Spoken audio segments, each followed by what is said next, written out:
Hello. Hi. Hello, everybody. Welcome to It's a Long Story. Because we roll dice. We tell stories. We create magic.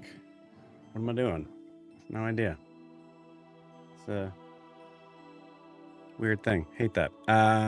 Hi, we are here with some of just less and less as I keep speaking of the Unearthed Arcanum. Everybody who is here, stay first off, and also take a look at your camera, wave, and say hi. Hi. Oh, good. Oh, good. She's back. Hi. I'm back. Oh, no. I'm back and I Beautiful. kicked Anna out. Okay. Great. All right. Well, that's a start. For those that have no idea what this is, hi. We're a D&D live stream that runs every Monday, Tuesday, Wednesday, Thursday, and Friday, having 5 parties. Living, existing, and breathing for those that do in the same homebrew world, the wonderful, beautiful world of Astera. So welcome. Before we jump into tonight, it's just one announcement, I guess. Yeah. So our Brasslight campaign, our Thursday campaign, is we'll be seeking a new player as Kiki is having to take a step back from the Brasslight. So we obviously we know she's going to be sticking around. She's here. She's not here right now, but she'll still be in Unearthed Arcanum, so she's there. So you guys will be able to see her. Yeah, so we have a new spot open.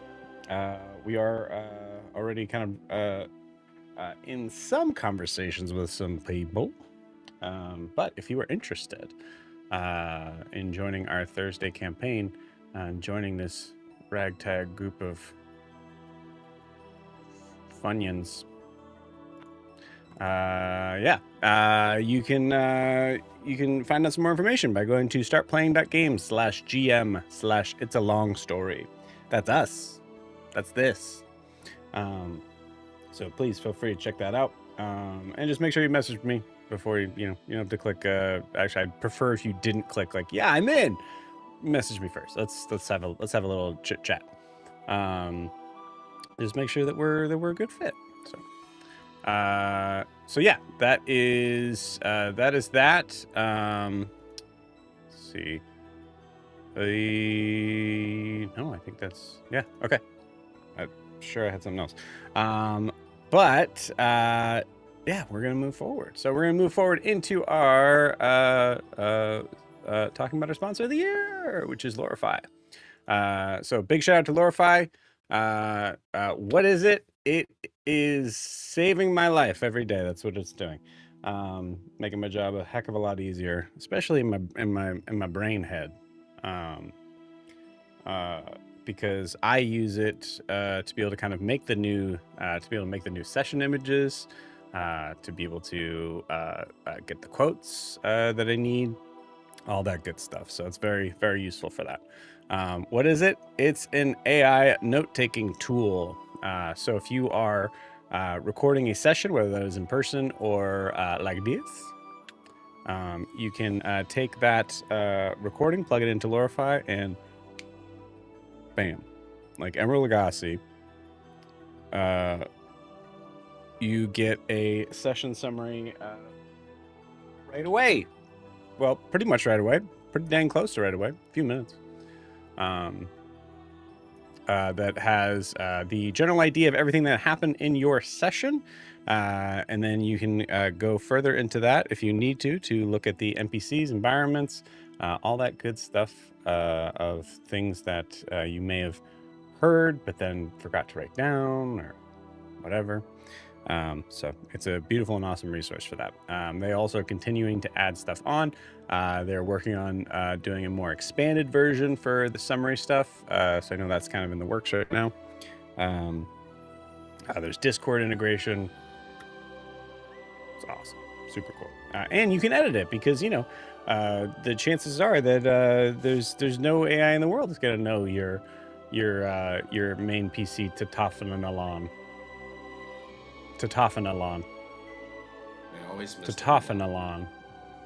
Okay, so I have in my head how Tatafanalan would be spelled. Anybody want to take a shot at it? B-O-D. Yep. You got it. Exactly. Nice. Good job. Full points. Everybody just nod yes. Got my wish spell. So yeah, you should check it out. Go to lorefire.ai to find out more information. It is an awesome and beautiful resource that they very small and intimate team that could use our support too. So thank you, Lorify. Thank you, Jordan. We love you. What is on my mic? Gross. Hey, Jordan, Gross, I was guys. just kidding. You can Come on. unblock me. Yeah. Jordan, Clinton wanted me to tell you that he's sorry about what he said. And if you could unblock him on Zynga. All platforms. I don't know how he We blocked did. you on LinkedIn, but he got you on LinkedIn. It was kind of impressive. Yeah. I mean, programmers, it's what they do. He hacked into LinkedIn just to block you. Yeah.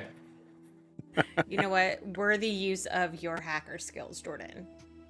Yeah. Kudos. This is just kidding, government. I have no idea if Jordan has hacked into anything at all. Probably not. Honestly, if you were to ask me.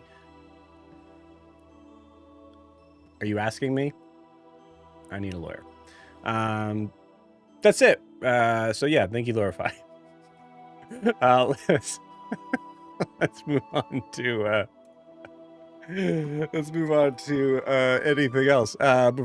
Before we jump into tonight's session, oh man, I'm excited. But before we jump in, we need to get a recap of where we left off with the party. So, Dan, please take it away.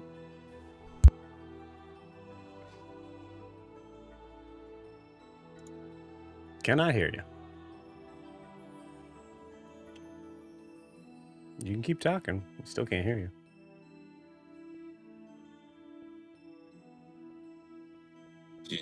This is going to be us 10 years from now, gang. He did say he was going to do something new for the recap tonight, so I'm just assuming that maybe he's just doing charades. This could be it. This could be Yeah. it. Oh, that would be quite a Or- stretch of I'm going to do this new thing for the recap. You guys have to read my lips the whole time. I'm okay, but that Dive. dark ass room is Okay, a little. is that better? Oh shit! There you are. Much Here you better. are. We hear you. Okay, that was weird. I was talking and I saw my mic was not dancing, so out and back in. Yeah. So, they say the road to hell is paved with good intentions. I'm gonna actually start from the end here. We look at a scene of Io turning to Gwyn after her saying some nice words about us doing some good work and putting a spirit to rest, just to see her with a horrified look on her face and keeling over dead. How do we get here? Well, we wind back the clock a little bit, back to where we're speaking with Fingers at this decimated hobgoblin camp, full of the aftermath of them being decimated by these weird reptilian chimera that we have seen before in our travels. As we're grilling Fingers on the happenings here for all of it, he's about as much help as you'd think Fingers would be on this. By that, not much. So ultimately, Io decides, hey, it's getting dark. Maybe we should probably head back towards the cart. So he leaves on his own. Fingers ends up following. Notices Fingers hasn't eaten in a while, so he's feeding Fingers. In the meantime, that sounds horrible out of context. In the meantime, Gwyn and Alistair and Bridget are still investigating these things. Bridget happens upon a bone that, through the spell Commune with Nature, finds that this bone has been transfigured. It was originally a badger that was turned into one of these crocodilian chimeras. In the meantime, what's Miri doing? Well, Miri is out doing Miri's stuff about where she happens upon a disembodied voice that says, huh, don't see that every day. To which case, we kind of speed back to a little bit of an impromptu doctor's checkup of Bridget on fingers, just to make sure he's not infected by this, what the rest of the group kind of found out to be this infection, this disease that's turning people into these chimeras. She wanted to make sure Fingers did not have it. He seems actually healthy as a horse, whereas Io's up on top of the roof sulking again. Miri's there to cheer him up, and in talking, she's the one who mentions that, oh hey, I heard some guy saying you don't see Io every day. So Io then alerts the group to this. As we go back to investigate this, we don't see this particular person, so Io and everybody kind of comes to the conclusion it might be a spirit, it might be a haint. So Gwyn casts True Sight, very important for later. Whereas Alistair turns on his magical vision, and they both can kind of tell, and they basically, we all kind of team up with Miri kind of being our voice, and Gwyn and Alistair being our eyes, and we find out this person is a deceased member of the group known as the Family, who we then end up letting know, hey, we've spoken with him. Oh, completely forgot this, but Alistair ends up getting allowing himself to be possessed by this individual by a little trial and error, deliberately walking where this individual is. In this point of possession, Io has a conversation with the gentleman about the people who've survived the family. Have a conversation with Tomb. Tomb gives us I think it was about 8 names of people that were known to survive. And the individual mentions a woman with blue skin that he loved, and he wants to know if she's alive. All in all, we kind of make our effort to do the best we can. We come back to the carriage, and it's at that point where we go right back to where we started. Gwyn turning to see Io, this horrible looming creature above him. The form of the expression of dread just creeps on her face, and she goes out like a light.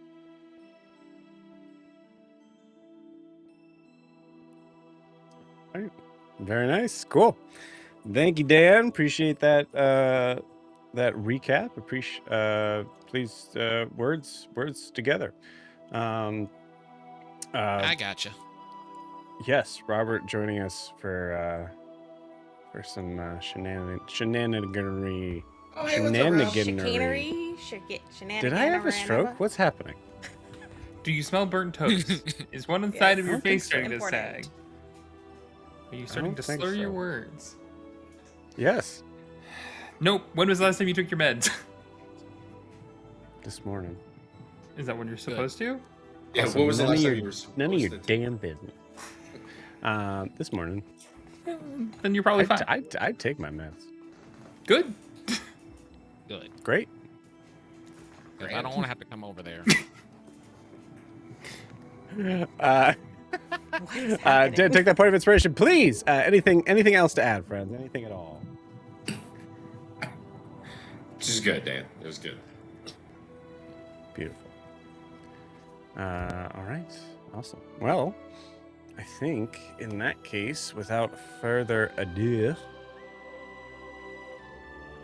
Can we guys just open have some one D&D? more ado? Yes, let's play some D&D. okay, hold on 1 second. Ado. I'm good. How's now. that? Yeah. Yeah. Good.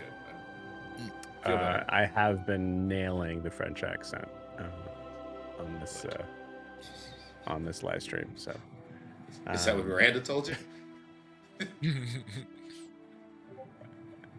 I'll get it someday. Okay, yeah. You guys are ready to play some D&D? Let's do it. Great. Let's Guess go. what? Everybody roll initiative.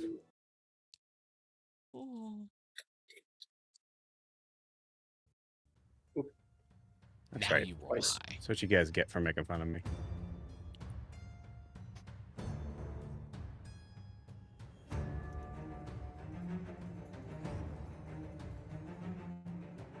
She got serious. Got the money.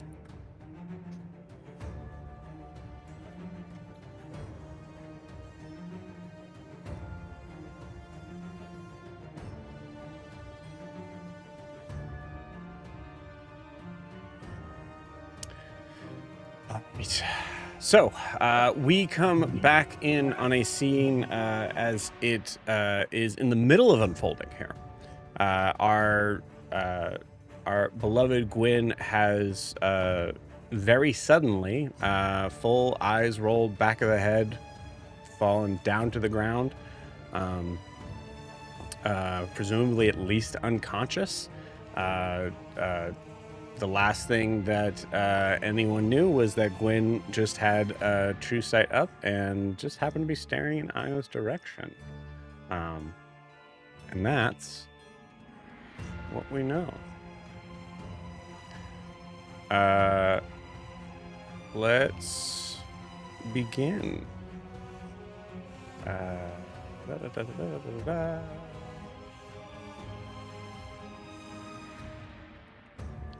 Okay. Alistair, what'd you get? 19. 19, good start.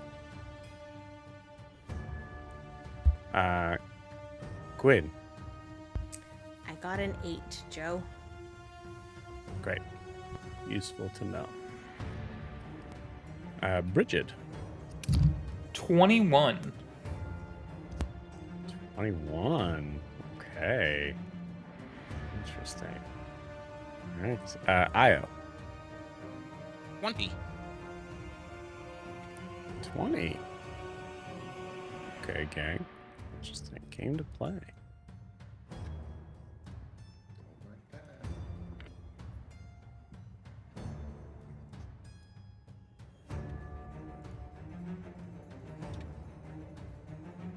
Okay.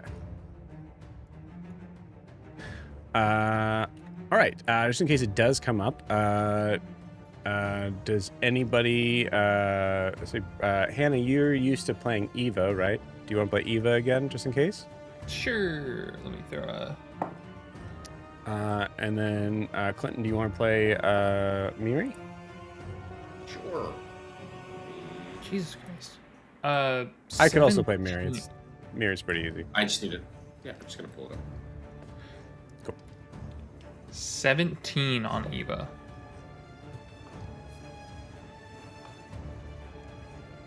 Okay. Let me get the.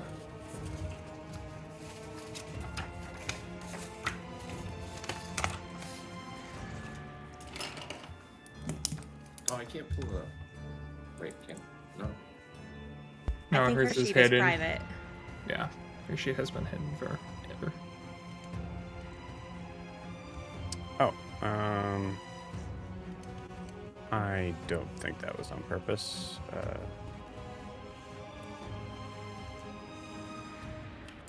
So it should be fixed now.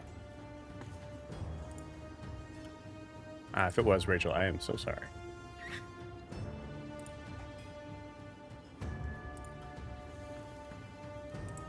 I think that's just for you. I made this Yeah, I gift. set it to that. Maybe I need to refresh the page. It's not showing it for me either.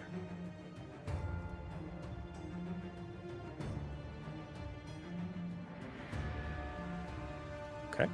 Let me try one more thing, and then we'll, if not, I'll take over.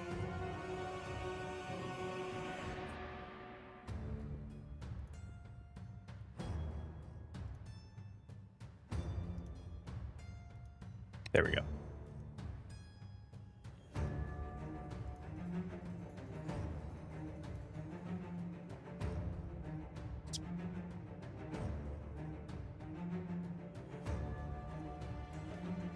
So, Okay. alright. Clinton, let's send it to you. Oh, got it.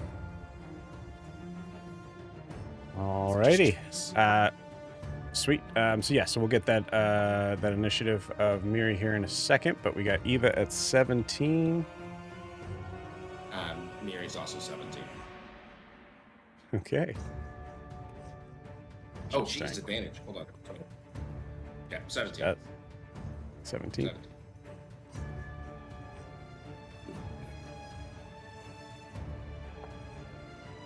Oh, you lucky duck.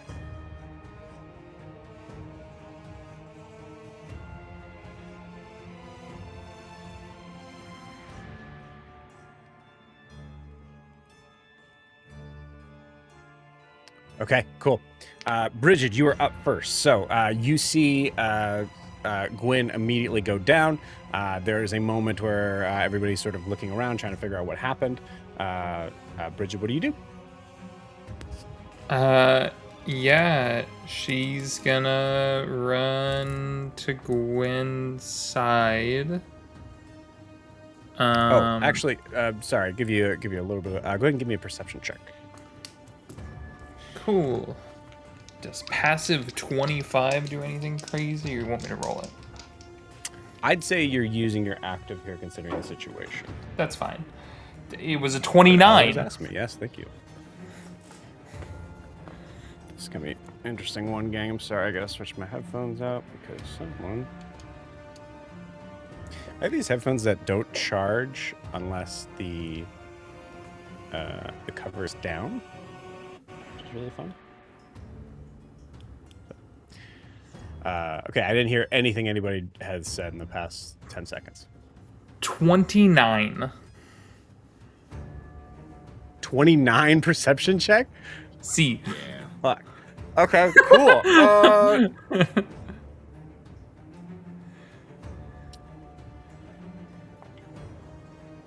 Yep. Yeah. All right. Sweet. Cool. Bridget, as you're like just about to like sort of like launch yourself forward, this may not change your choice on this, but you all of a sudden start to hear some weird sort of cracking sounds that at first I'd say with like 22 would give you the idea of like, oh, it's like some branches, like there's some sort of like creature sort of approaching. Nope, sounds a little different. Something like a little heavier. Which direction? North. Good question. On the map?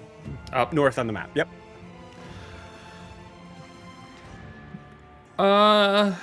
Something big is coming towards us. And then I think she will...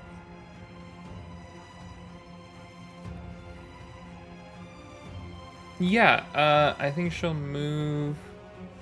ooh, let me check something. I want to see, is this a bonus action? Haha, that is a bonus action. Wonderful. I would like to go to Gwyn and put myself north side of her, at least. Okay. And try to use a medicine to stabilize her. Okay. You got it. Yeah, give me that medicine check. 25. At Bridget, as you go to try to like stabilize Gwyn, of like having this moment of like, okay, I just need to make sure that she stays conscious, whatever. Nope, there's no pulse. Cool. Recognizing that, then I will use my bonus action to cast Guardian of Nature, and she's gonna do the primal form, so she's getting the full, like, the arms are growing, the hair coming down, kind of getting bigger, so that she now has a dark vision range of 120 feet. Okay. Yeah. And is going to be kind of looking in the direction of all of the noises. Yeah, all right, cool. All right, Hannah came to play. In that case, I'll have to roll this a little earlier. I was trying to kind of roll it sort of like as this was going on to sort of recognize, because also Fingers is here. That is Fingers up on top of the rock. So I rolled initiative for Fingers, and I rolled a nat 20, and I was like, why? Why? Why did I roll a nat 20 for that? And then I was like, wouldn't it be funny if Fingers has disadvantage on initiative? I think that makes a lot of sense. And then I rolled an 18. So that's where we are for that. But yeah, Bridget, go ahead and roll me that D4.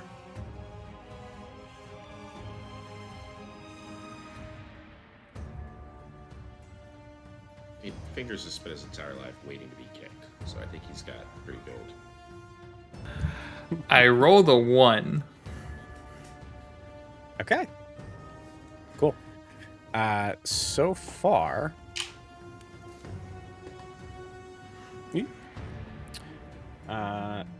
as you are peering out through from beyond the trees at the from the side of the cart, going from where it's come from, you see a figure start to kind of crackle and move. You've heard from a couple sessions ago of basically this like kind of crocodilian type of creature, and you see that whatever is up ahead is moving very much like that, except that every once in a while you see its bones kind of just seem to kind of like snap into place, and you see it start to have to roll over and crack onto the other side as it seems to switch positions.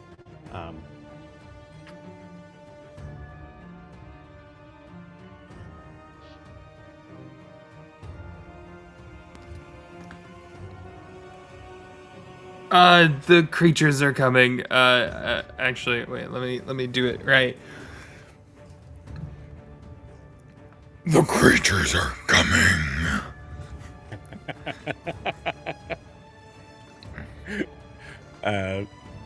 Fingers immediately respond, I think the creatures are here. The fuck?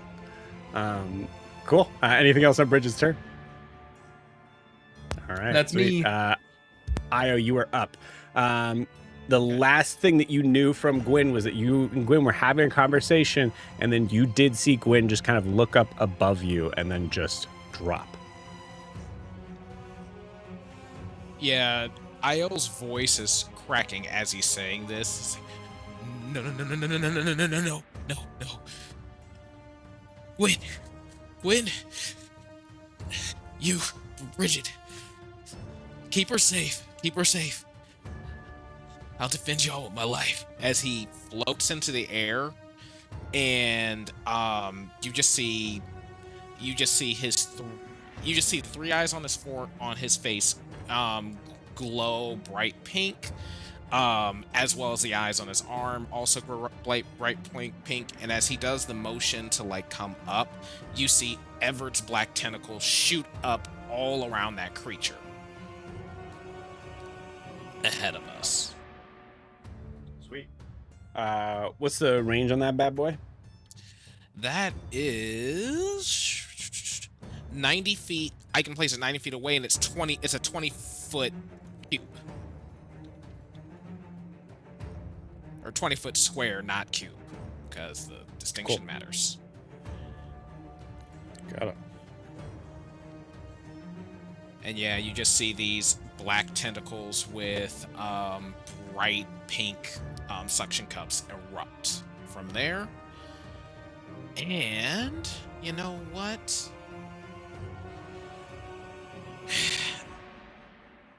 I think I'm gonna do this mostly for flavor, but he's gonna try and manifest a black tentacle. He's gonna also try to manifest a tentacle of the deep there. Okay.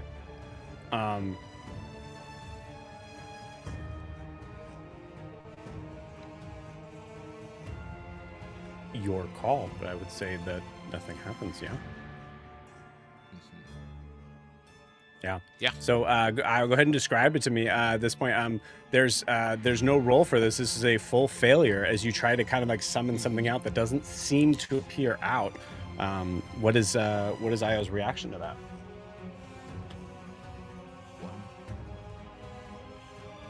what I did clearly has lasting consequences. He is saying that out loud, so I don't know if anyone hears that, but he does say that. And I think that would be his turn. Everett's black tentacles. Do you need me to IM you that again? No, I got it. Awesome.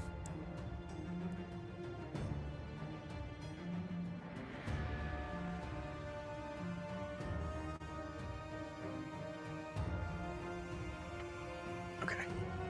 Hard to see on there, but I can see it. Brighten this up probably a little bit. Okay, cool. So that happens. That is affected on them on their turn.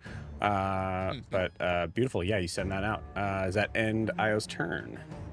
Yes. Because I still technically spent my bonus action, so yes. You got it. Okay, cool. Oh, nope. Don't do that. And my DC is 18, just so you know. Sweet. Thank you. I'll probably need to know that again.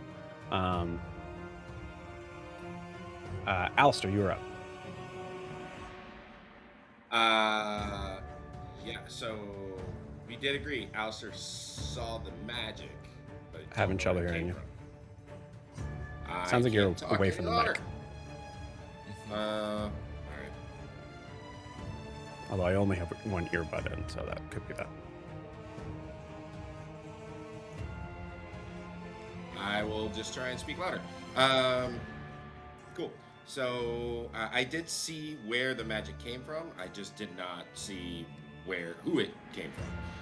So I think Correct. slow motion. He followed that magic from whatever creature to Gwyn and watched her fall.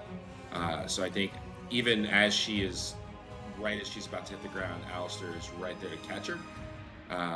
As he does, I'll use my bonus action if I have to, but I think you see like water erupt from all around out of his back and surround Gwyn as I cast Gentle Repose on her. Okay. And then about that time's when we'll hear Bridget say that the creatures are coming. And so I want to scoop Gwyn up. And can I put her like there on the edge of the cart out of immediate danger? So you want to move her to like the yeah. So you want to like run up the middle sort of part. Oh my gosh, what's that called? To the actual deck of the cart. Yeah, I mean, or if I can, I don't know if I can physically just hoist her up onto the ledge. I'll say 30 feet gets you.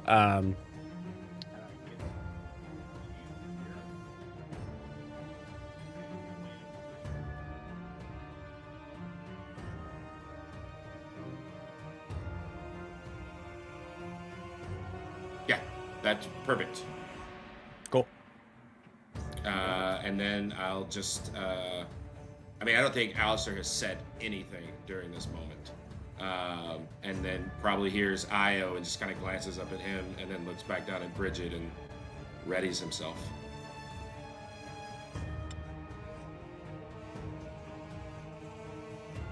Awesome. Okay. Bridget, you'd say the creatures are coming. Yes. Correct me if I'm wrong. You didn't say a direction, right? No, but she has pointed that direction. Okay. She's looking at him. Great. But technically did not say a cardinal direction in there. I'm asking because of its finger's turn. I'm just telling you how it went down. Yeah. I want to be clear. In any other circumstance, that would be more than enough. But let's find out if Fingers understands the issue. Hannah, do you want to roll? Actually, no, because I think and actually, sorry, Jess, do you want to play Fingers? Sure, why not? Let's go. Beautiful. Awesome. I will tell you what to roll if that's okay, and you tell me what you want to do. Sure. It's a barbarian. It's relatively easy stat block. However, he is Fingers. odd. Yeah, go ahead and give me a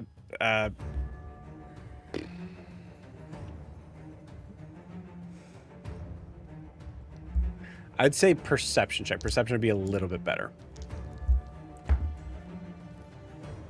Well, that is an 8 on the dice.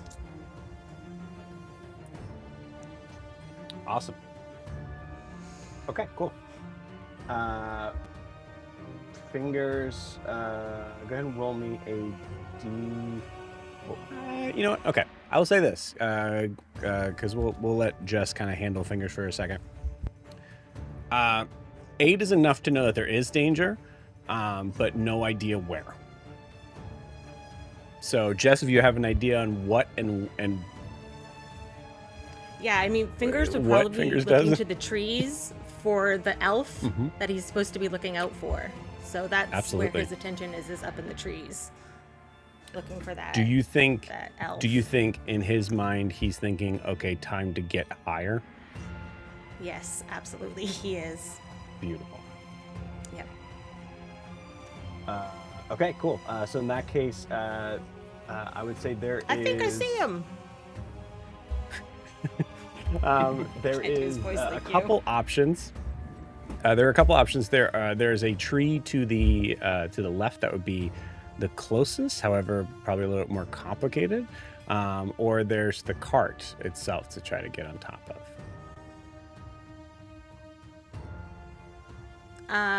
No, he'd go for the tree because he's a very expert climber. Of course. It's absolutely. not a challenge. for him. He is actually pretty decent at climbing. I will say that. He is. He's a pirate. So, yeah. Beautiful. Okay. You actually see hooks like Can help. finger straight up is like just like full on like a I don't know why I'm thinking specifically a howler monkey, but in my head, I guess orangutan kind of has that too, where they really kind of use their hands as hooks.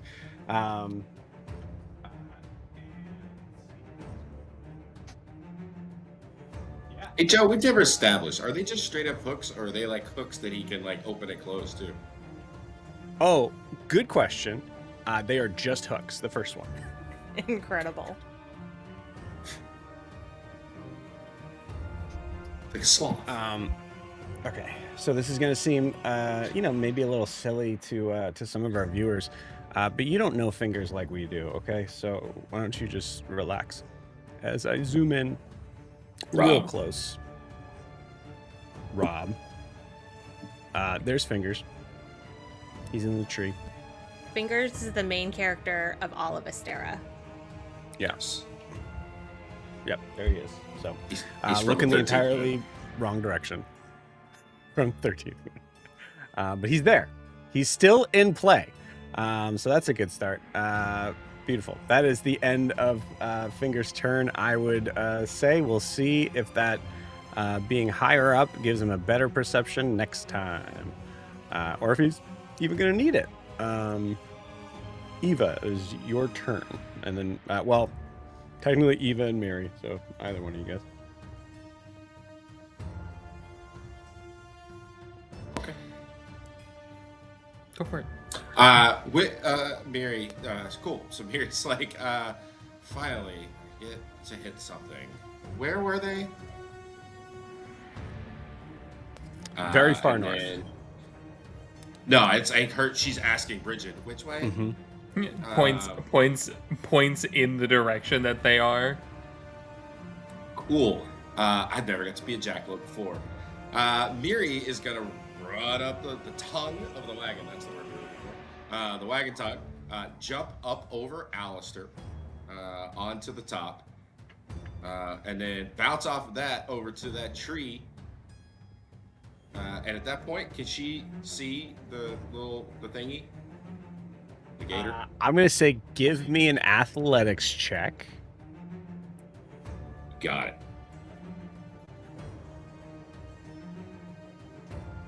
Dirty 20.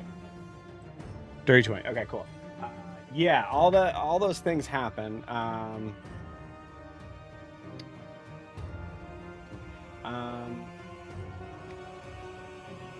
let me just go. 1 second. I really like this, Joe. Just let me be a fun jackalope. Why are you? I know. I'm gonna let you be a fun jackalope. It's fine. Let her punch them doggies. I will. You know what? Here's what we'll do, because there is a thing that that Miri could do that is a resource. So like having the rabbit hop, but also that's spending a bonus action. And it sounds like Clinton, you don't want to do that. So here's what I will say: if you think Miri would jump off of Alistair's head, Yes, Miri would. All right. She Clinton would. doesn't like that. Alistair doesn't like that. But Miri absolutely would.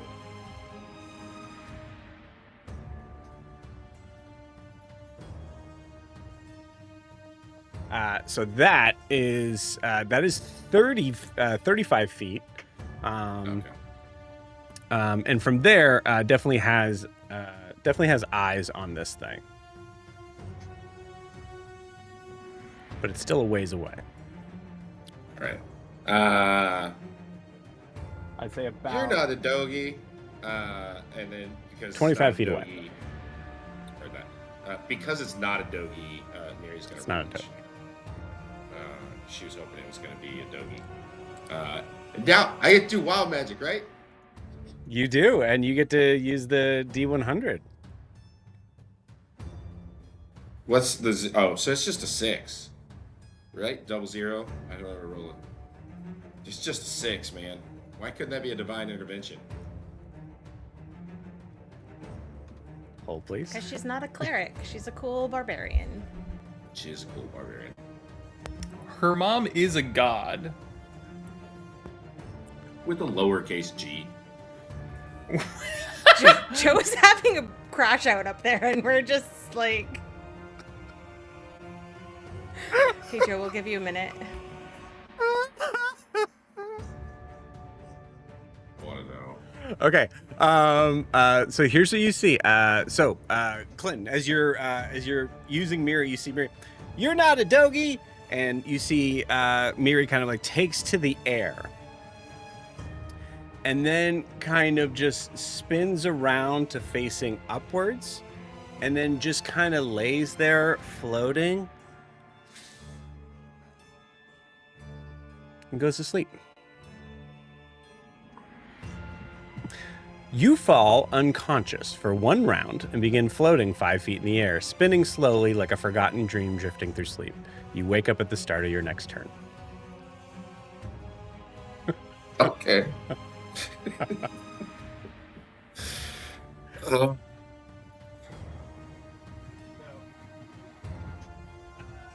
Yeah, Miri's having a nice little rest up on the cart. That's the end of Miri's turn. Eva, you're up. Well, that was a turn of events. She's gonna walk forward to be closer to Alistair. Yeah, I think she's gonna move towards the cart near Alistair and Gwyn. What is... Oh, cool. Is she within 90 feet of that bestio? Yes. Cool.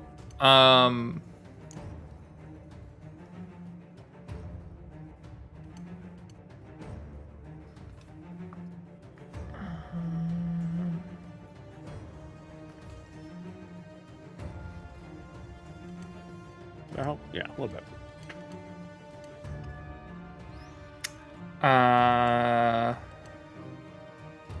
Yeah, let's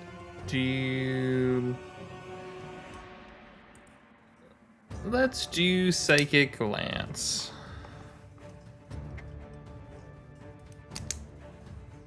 I need a DC 20 intelligence saving throw.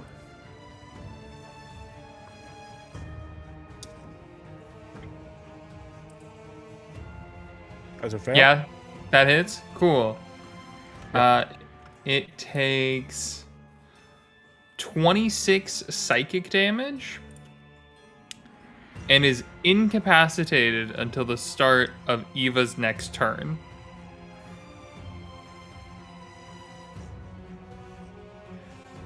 She just... I can't even figure out what you are. You just seem to be like some kind of bone monster. That's not even very original. Beautiful. I love it. And then she will give... Because I'm going to give Bridget a Bardic. Because why not? Yeah. Oh, yeah. Cool. Oh, hey, Hannah. Hey, Joe. What does Eva say to Bridget for the Bardic Inspiration?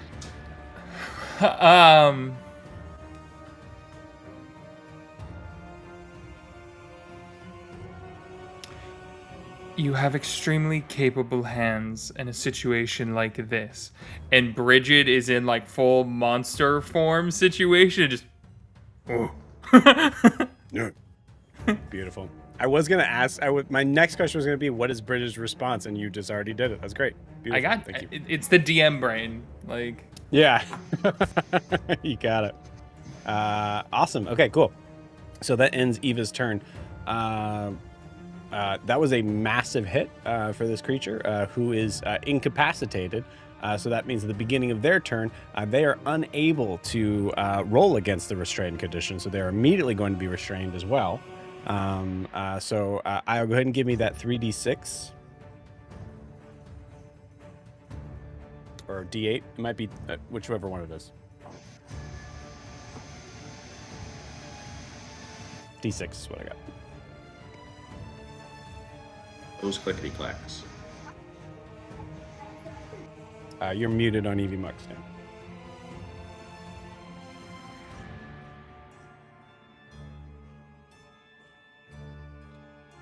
$12 bludgeoning.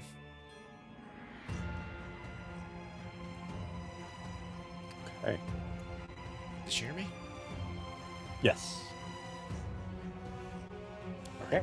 Creature takes 12 bludgeoning damage and is restrained.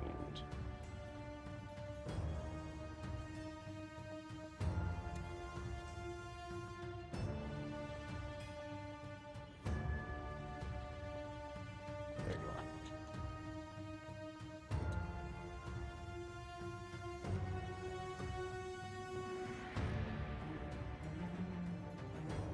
Okay, along with that,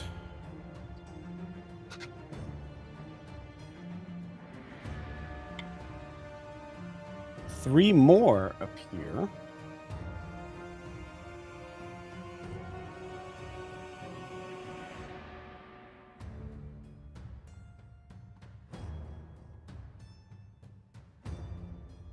As they are running out from the darkness. Two of them are going to be in. Also caught in that spot. The other one is coming up right behind Alistair.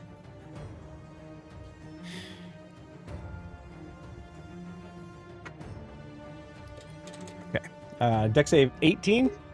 Is it Dex? Yep, 18 dex. Yeah. Okay. Dex to enter, Fail strength, or dex to leave. Save on the other.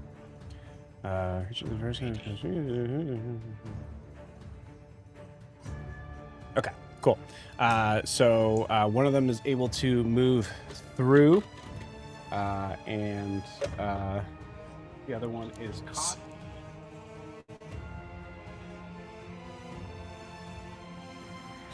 And also, just so you know, it is difficult terrain. Oh, okay, great. Nope. Okay. As it starts to look up to the side of the cart to try to figure out who is in it and trying to assess the situation. However, the one that is coming up behind Alistair is going to be making its attacks on Alistair. starting off with a crit. With a crit? Silvery barbs from Eva. Okay, perfect. So I don't have to do it. I got you. And instead is a 11 to hit. Does not. I lied. She doesn't have silvery barbs. I thought she did. Okay, never mind then. Are you gonna do it? Gonna do the same thing. Okay. Yes. Yes. You got it. Yes. Okay, so I does silver brush. Cool. I So first attack swore she misses.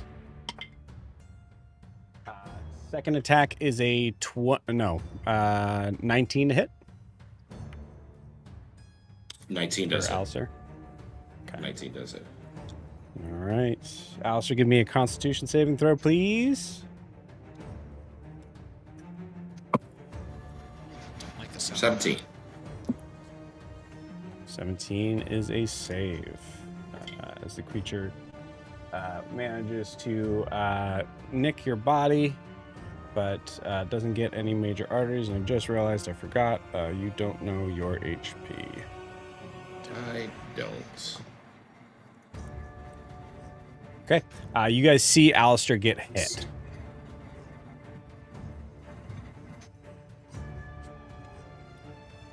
Okay. And that is it for them right now. So we are now back to the top of the order. Hey, nice and sweet. Bridget, you're up. Cool. Bridget is...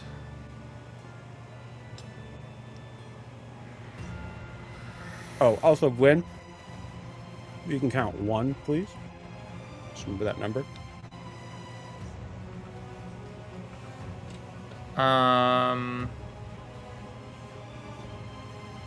You're an asshole. I love is going to say,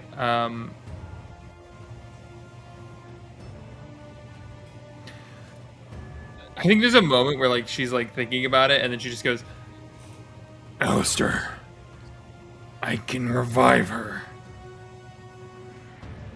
I just need the components." And then we'll start moving to intersect between Alistair, Gwyn, and that creature there. If she can fit between the three of them. Okay, yeah.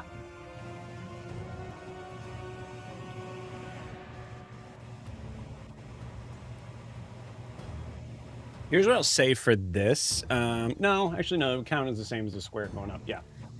So, actually.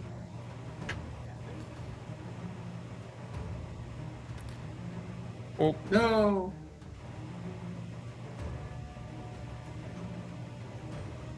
goodbye, Alistair. It's my time to shine. Yes.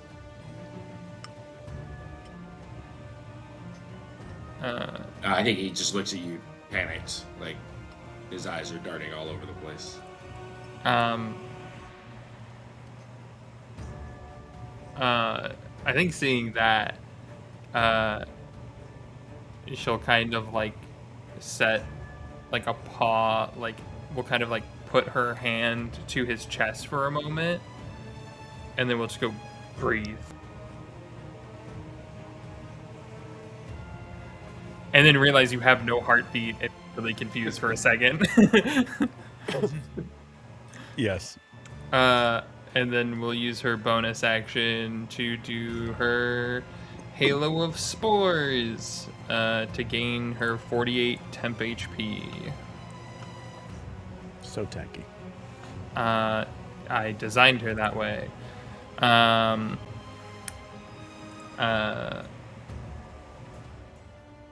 So if we want to set up a Revivify, I just need the components, and Al just has to give them to me. But that'll be out for Alistair's turn. She will then look. Am I within 5 feet of the one that's there? Yes. Cool. Cool. That hand that was on Alistair will then turn, shift, and grow into a giant claw as she's gonna do primal savagery, and swipe down on this one. You got it. Hey Joe, does a 27 hit? 27 does hit. Is this slashing damage? This is poison damage. Straight up poison damage? Straight up poison damage. Okay. It's a corrosive attack. Oh, acid. I'm sorry. It's acid damage. Big difference. Big difference. Yes. Yes. I saw the little poison drop and I was like, oh, poison damage. No, acid. Makes sense. Wait, oh. Acid. 23 acid damage. Okay. It does seem like that that damage seems to apply as normal, as it seems to kind of like bleed and sift through. The weird thing is you don't see this creature seem to react as like taking any pain, but it does seem to be like, I'll say like where you kind of scratch at it, which is basically encased in bone. As you're closer to this, Bridget, you now see essentially an entire carapace of what would be inside of a creature is now on its outside from its skeletal structure.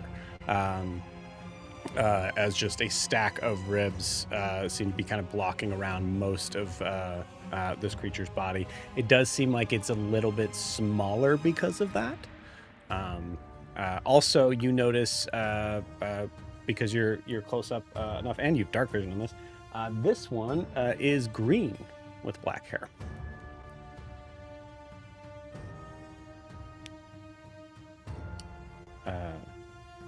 Okay. Also kind of carrying over to your passive just to make it kind of extra gross. Bridget, you're also noticing that like as it's moving, every once in a while you're seeing little bits of like organs and things like that seeming to kind of like fall out of its body as if it doesn't need it anymore. Nice. Wow, yeah. Nice. On that nasty note, I'm gonna end my turn. Thanks for that. You're welcome. Pleasant. Beautiful. It is now Io's turn. You see Io's eyes snap right to the one that just started mauling Lister as the centermost eye lights up and he fires off a psychic lance to that one. Psychic lance is Ralpham. DC 18. At 20. You are kidding me. Wow. You can barely see it, That's but it is insane. there. That is insane. Okay, well, There we go. me, I guess. He's only gonna take 8, 10, 14, 17, 20, 21, halved, so 10 psychic damage and no cool incapacitated effects. And he just says, "No, leave them alone. I'm not letting any of them come to harm." And then you see the leaf on his robe glow this bright golden hue as he activates the move over. Activates the leaf. The radiant conviction. So all allies within 10 feet of me will gain +2 to attack rolls and saving throws. So I think with him activating that, I think he's gonna move up to be just above Alistair. Okay. What's Io's movement speed? 40 feet flying.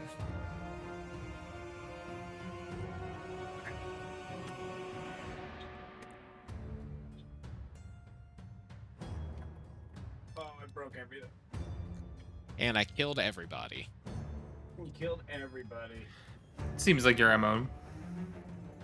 At this point, right? Mind control and killing people. Mm-hmm. Good enough. Okay, cool. All right, so Alistair and Bridget would get it. I think it's within 10 feet, right? Yes, within 10 feet. Cool. Yeah. So your range there would be enough for that. Okay. Cool. What did I get? And he ends his. Yeah, Oh, what you else are you get. gonna get? You're getting a +2 to attack rolls and saving throws. Heard that? Sick. And he ends his turn with Eva. Make sure that none more of them come closer. And that's where he ends his turn. Yeah, no, they're gross. I'm good. I'll keep my hands clean. All right. Alistair, you're up. Alistair's eyes are darting back and forth between Gwen and Bridget and this thing that has come up directly below him. I think one hand reaches into the bag of holding and he wraps his hand around a diamond and he pulls it out, looks at Bridget. Can I reach that monster from where I'm at, or do I need to move? No, you can reach the monster. All right. Cool. So he's got the diamond in one hand and he's got his cane in the other. And I think he keeps looking over at Bridget, back to Gwen. And then he just kind of puts the cane on top of the diamond in his hand. And I'm going to swing with both hands down on the creature. So that is insane. And +2. So 28 to hit. 28 hits. Awesome. I'm going to throw a boom blade in there with that hit. So that will be 12 bludgeoning damage and another 11 thunder damage. 12 bludgeoning and 11 thunder.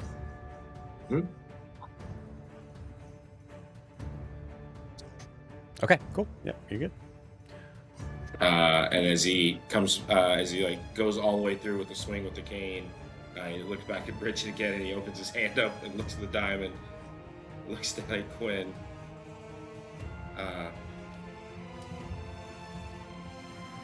Don't mess this up.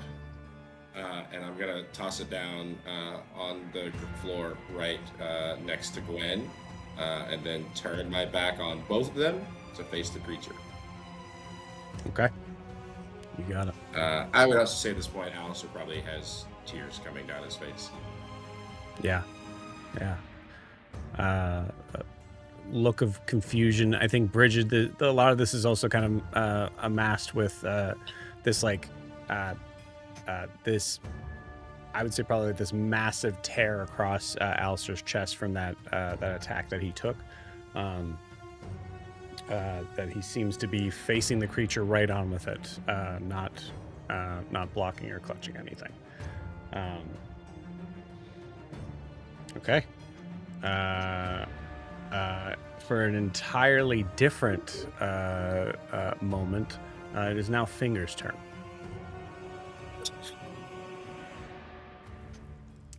I don't see him. Fingers. He's looking for the elf. This is in game. This is actually like the camera trying to find Fingers in the. There he is. So yeah, I would argue that Fingers does have eyesight on what looks to be like this little like kind of crocodile trying to like climb up on the cart. Yeah. He's looking around and then he sees the crocodile, and I think he'd shout out that, "Oh, the elf has turned into a crocodile," or something like that. Does he have ranged weapons, or is he melee only? Not at all. Then he is going to tumble out of the tree and head towards the crocodile. You got it. Finger's goal is to get to the crocodile to attack it, correct? Correct. He's going to take it out single-handedly. He's Fingers. Beautifully. Excuse me, beautiful. Would you please roll me I would argue that Fingers. I mean, taking this moment for Fingers to be focusing on seeing a dangerous creature and going towards it, most likely raging. Yeah. Absolutely, he's raging. What does Fingers rage Great. look like? I need to know this. Well, that's a good question. That really depends on you. Okay. Please go full Wolverine here, like. Yeah, I feel like he's doing the whole screaming and I'll get him this time or something like that with the claws. Please roll me a d8. I am going to update this. I think Fingers does have to have his own magic table.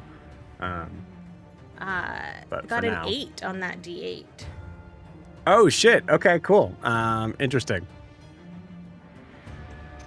Don't know if that's good or bad. We'll find out. Creature of your choice against the other. God, how fucking dumb do I want to be with this? Pretty fucking dumb, Joe. No.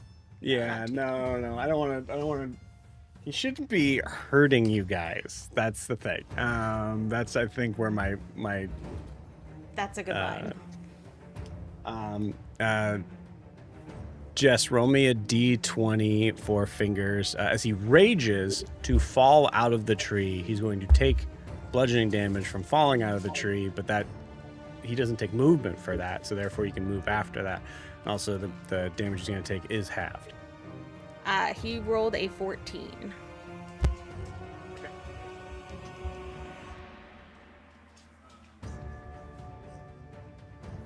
14 is not tumbling. He is hitting every branch on the way down, but the 14 is enough to actually land not on his legs, but like in a space of like, I know how to handle this, and just fully like kind of quadrupeds his way forward, as he's kind of just running full like gorilla running. I guess Fingers is a monkey. I don't know. I guess that's what we're I think figuring that out. makes sense to me.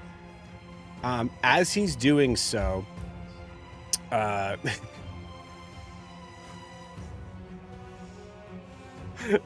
his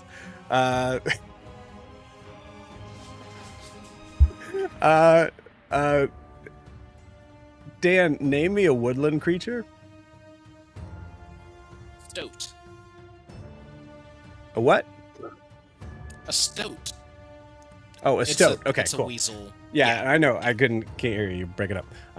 Okay, cool. So Okay. you see a stoat kind of pull up out of the burrow to sort of figure out what's going on, and you see Fingers look at him as he's passing by and say, "Not now!" And as he goes by saying, "Not now," a bolt of light shoots out from his chest and hits the stoat, instantly killing him. And and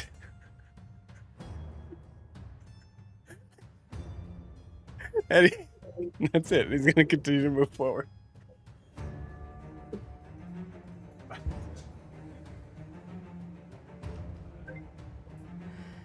Poor little stoat. That's his full movement. He's a halfling. He's like a 25 feet movement. Yeah, and he already did his bonus action. His bonus action was to rage. He's Yeah. fine with the keeping the rage because he did take damage on the way down. Okay. And he killed a stoat. And he killed And the he did. stoat. You're right. He did kill a stoat. Yeah, he did kill something. That's a good point. So he takes 5 points of bludgeoning damage from I self-infliction. feel like he would be like, "That's one for me," to the rest of the group. Like, come on, keep up. There you go, one of them. Fingers. That's funny. In my eyes, anything that Fingers kills, he doesn't see.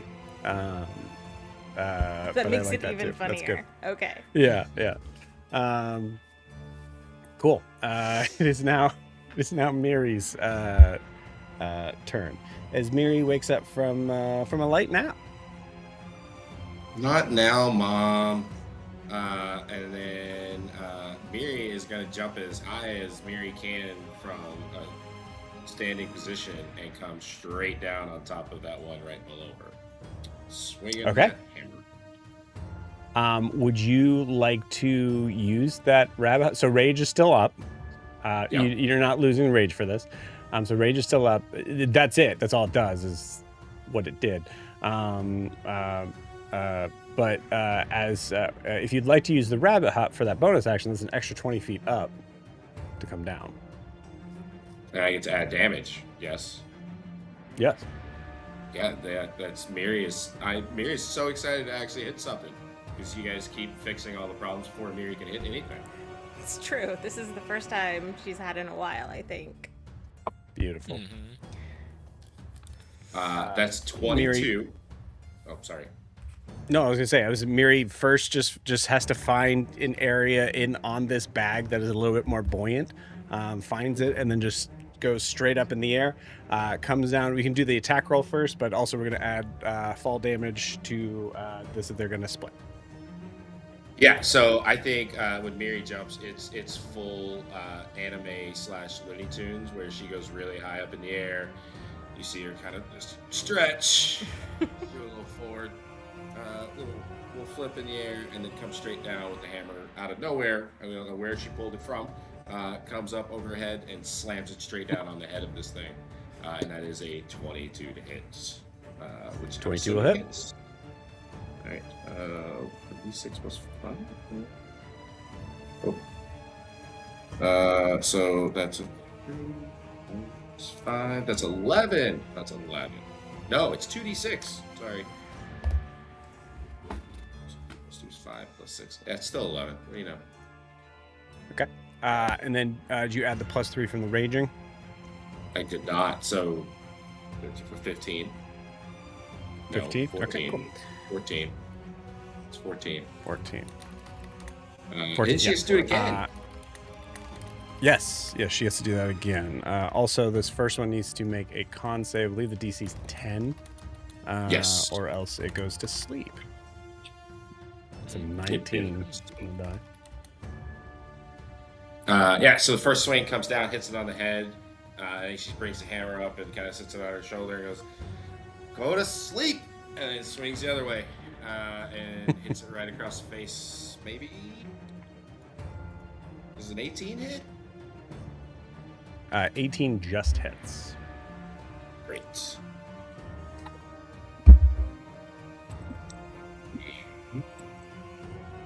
Four plus 4 is 8 plus 6. Yes, 8 plus 6 is that's 14 plus 3 17.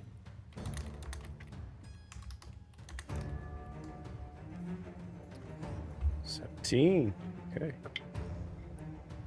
Still makes a save. Guys, this one won't go to sleep.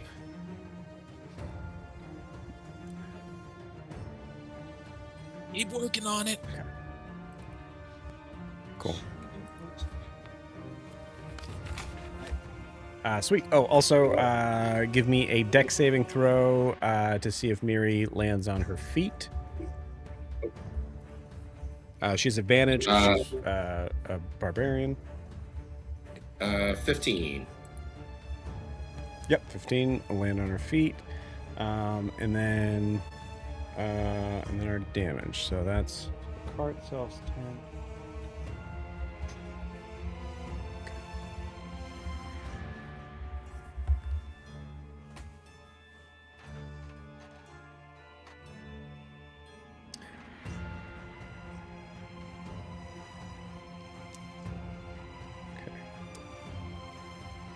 That is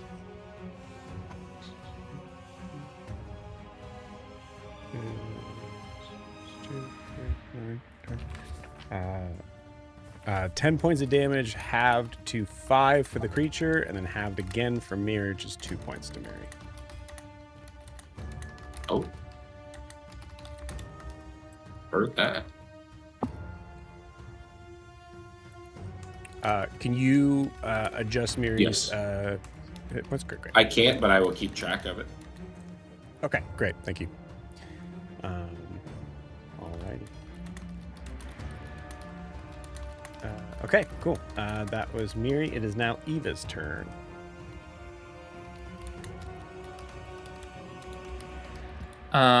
I think she's gonna take 10 feet and back up under Io, or like kind of behind Io, basically. Everything got a lot closer than what she would probably be okay with. Seeing the one that the Bridget Io Gwyn tri-conglomerate situation going on over there, is going to scribe with her hand, and is gonna throw a psychic lance at it. DC 20 int save. Okay. That's a fail. And this was gonna be at Little 6th. night-night. This is at 6th level. Oh, baby.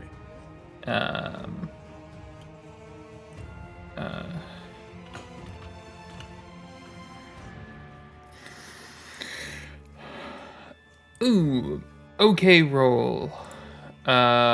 24 psychic and is incapacitated. Awesome. How does Eva want to do this? I think it's kind of that fun moment where the camera is like behind the creature, and Eva like the like spell words are kind of like scribing around her, and then it like shows these like chains hit its mind, and then as the like camera is like behind it, there's just a hole that appears in its head, and you can see Eva like through the whole situation. Hell yeah. And she just goes, "Another fine ending." Too much fun, okay? Awesome. Yeah. There's cheering somewhere. Beautiful. With that though, Bridget is gonna use a reaction to spawn her healing spirit out of its body, or try to. Okay. Cool. Oh. Bridget, With the convergence.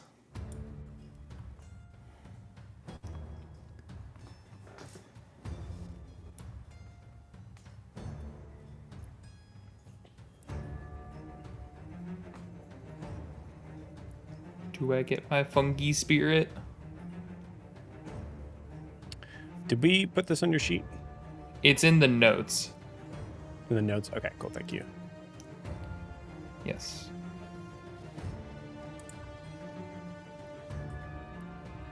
And that should be at 4, because I haven't used it this long rest.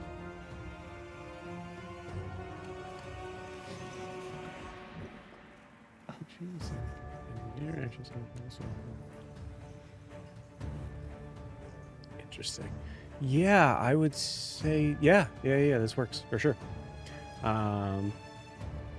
Cool. As nature tries to reclaim the creature.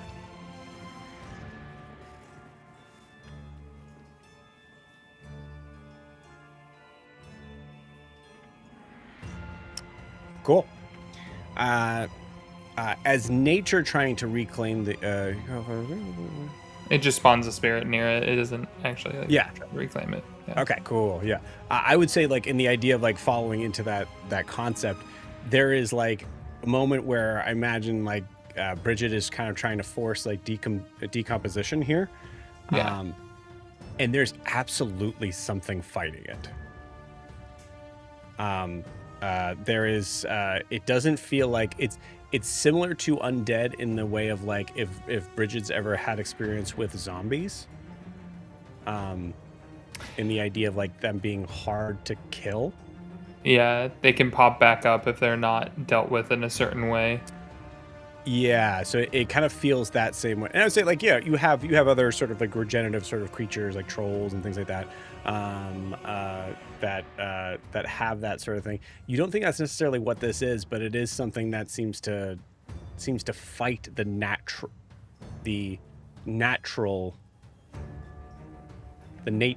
of things. In this. Hell yeah, sweet. And then we'll do like all good bards do. And we'll throw a bardic at Alistair. Oh, yeah. What does Eva say to Alistair? Maybe romance isn't dead.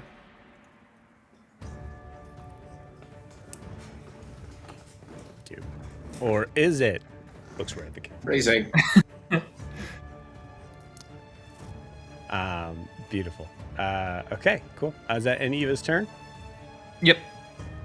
Great. Gwyn, that's 2. It's now the creature's turn.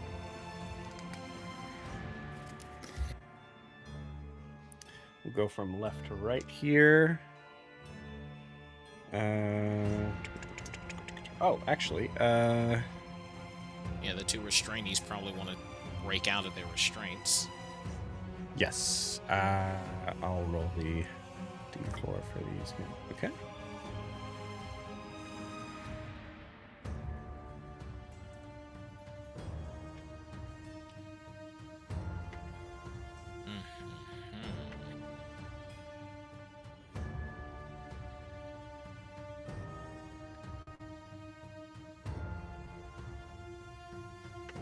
And some sort of AoE would be amazing right about now. Mm-hmm.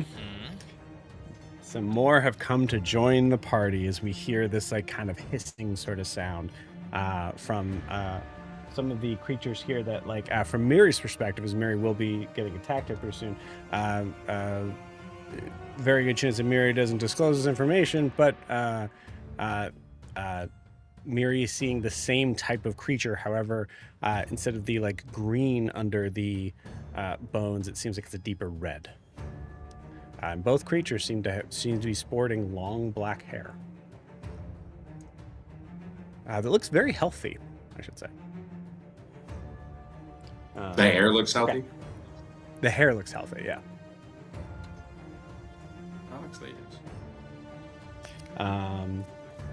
Okay. So with that, we're going to the restrained one. So 2 of them are restrained, so they're going to try to spend. They're going to take damage at the top of their turn, right?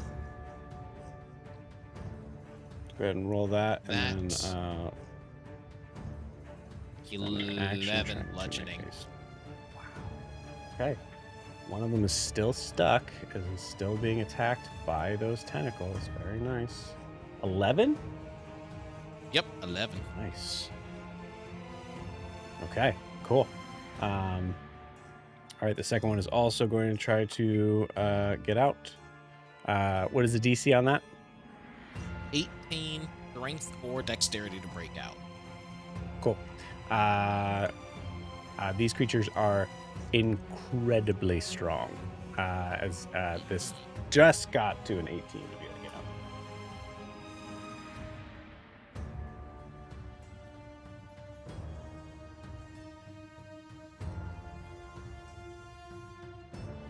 And then don't forget difficult terrain. Got I'm sure it. you remembered, but just letting you know. Yep. No, please feel free to remind me always. Okay, great, cool. So everyone did. That did also take the 11 damage though, so that was number 4. Okay. All right.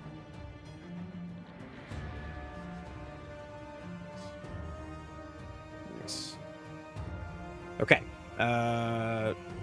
Now I'm gonna end Miri's life. I have dark vision. I don't.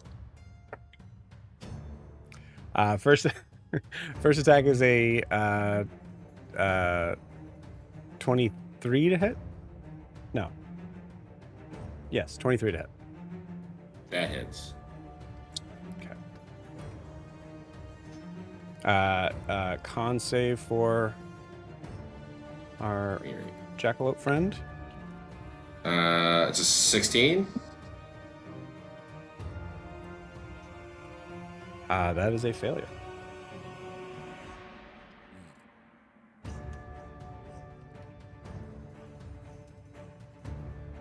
This creature takes a swipe and manages to get right at sort of the underside right here. Oh, you guys can't see I'm wearing a black shirt today. Just right the sort of underside here, where there's like this major sort of artery that seems to immediately erupt. Miri is suffering from the bleeding condition, and takes.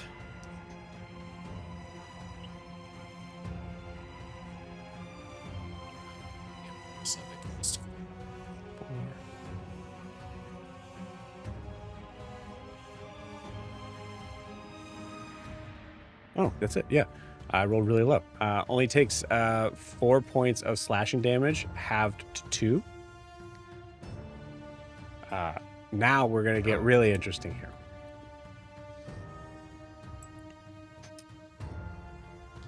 Because Miri is bleeding, creature's second attack has advantage. That is a 16 to hit. Which doesn't hit? No, I'm looking at Bridget. Yep, you miss me. You missed me. Cool. Sweet. All right. Missed on the advantage. Now it's the other creature's turn, who also is able to have both attacks with advantage because Miri is bleeding.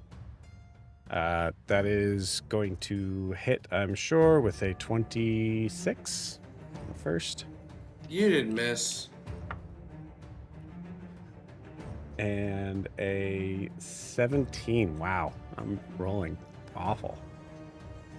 Misses on the second one.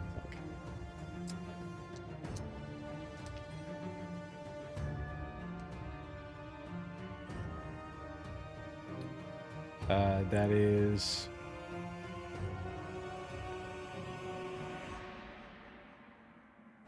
13 points of slashing damage.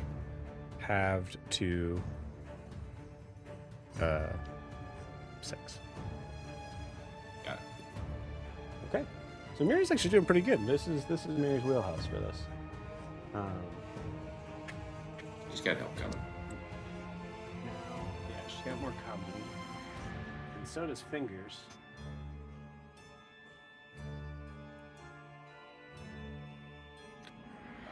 Actually, though, Miri's also bleeding, which would absolutely attract them. But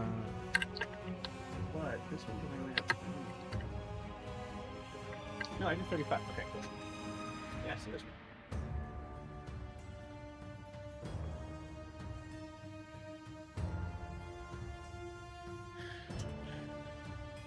That's what Rachel gets for missing out on a killer character.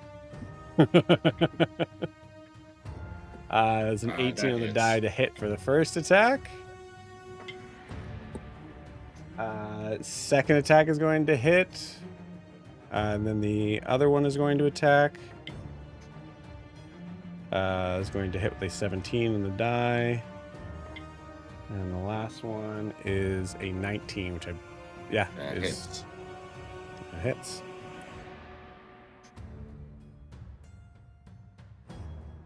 Four hits? Yes. Okay. 9 points.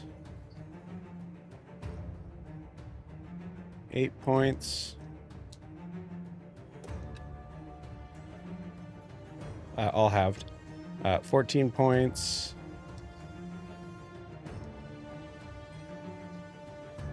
10 points. Sorry, none of that was halved. It would be halved. Right, so that was 51 total, halved to 25.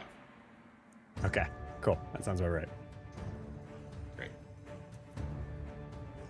All right. And Miri is under the bleeding condition. Oh, when that last hit hits Miri, I think you see like a shell around her kind of break and crackle, and she's going to use Unstable Backlash to immediately reroll her. Oh, range. yeah. Hell yeah. 55. Okay.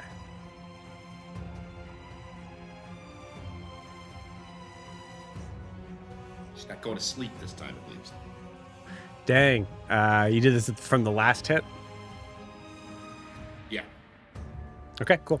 You see all of a sudden the moon that is probably at this point waning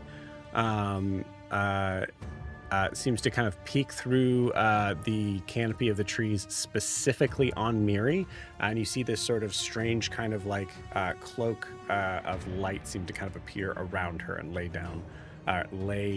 over her. She gains +2 to her AC and saving throws, while in dim light or darkness, which I would argue is this entire area.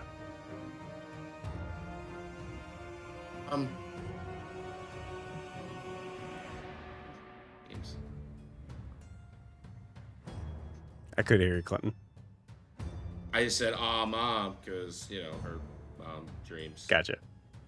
Nice. Okay. That ends Miri's turn. No, that ends the creature's turn. Does it? God, I hope so. Yeah, it does. Okay, great, cool. Back to the top of the order with Bridget. It's me. Gonna slide over, grab the diamond, pull off a couple of the mushrooms, place it on Gwyn's chest, and is gonna go for the revivify. Got it. Before you grab that diamond, Alistair's gonna grab your wrist. Don't ruin this. Trust You know what me. you're doing. I know what I'm doing.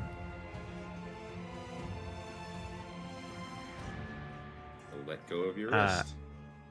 Alistair, roll me a wisdom saving throw.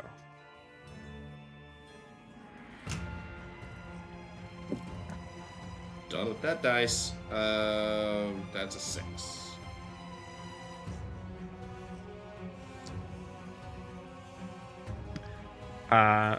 With a 6, this is pretty much just flavor, but with a 6, there is a moment of recognizing that Alistair, did I lose you guys? What's up? No.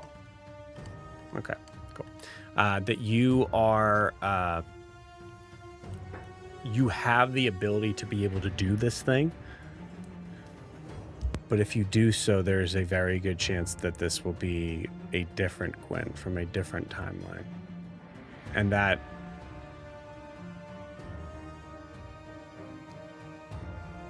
isn't worth it. But what if Bridget fails? And you don't get a Gwyn from any timeline? Is this worth the risk? I imagine Alistair, like Bridget, I think you're still able to do the spell, but I imagine Alistair, you might not be letting go of Bridget.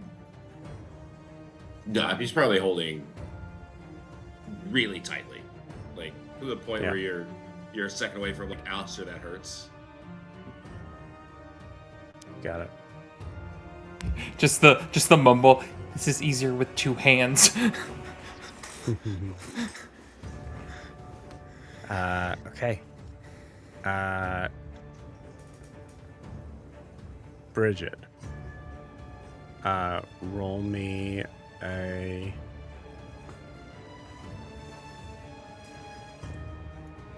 die. Add your spellcasting modifier, please. Can I add Bardic to this? You absolutely can add Bardic to this, yes. Good. Thank you for asking. We're swinging for the fences. Mm-hmm. Yeah, this is one of those. Might as well put everything on it. Thank fuck for the Bardic. I rolled a 5 on the D20. I rolled a 10 on the Bardic. Plus an additional 6 to make it 21.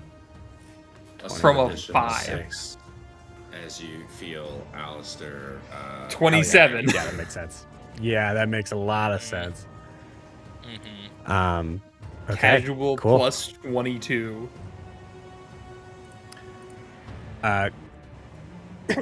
When we'll go over what has happened in the meantime after. But with that, you feel your eyes snap open. You're momentarily sort of confused on where you are, given the situation that you just left. But oh, it's a creepy version of Bridget. Oh no, Alistair brought you back to a different timeline. And then you remember this Bridget before. Is everybody, are you you? Am I me? Yes, I'm me. Okay.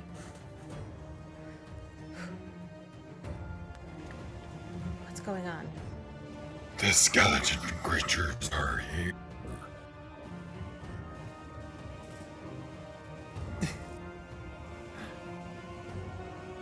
She can't talk back after that.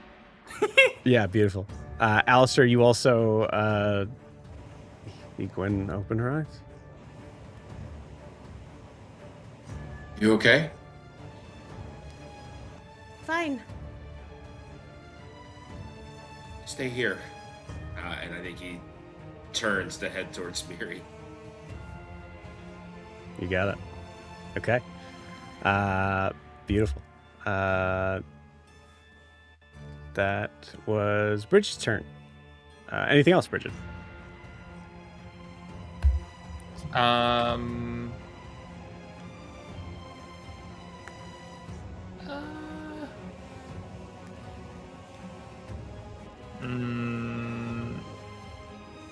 No.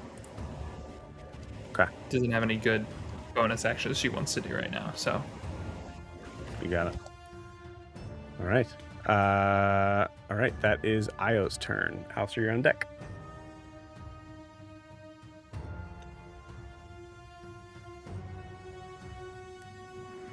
Sorry, I got so confused with how you said that.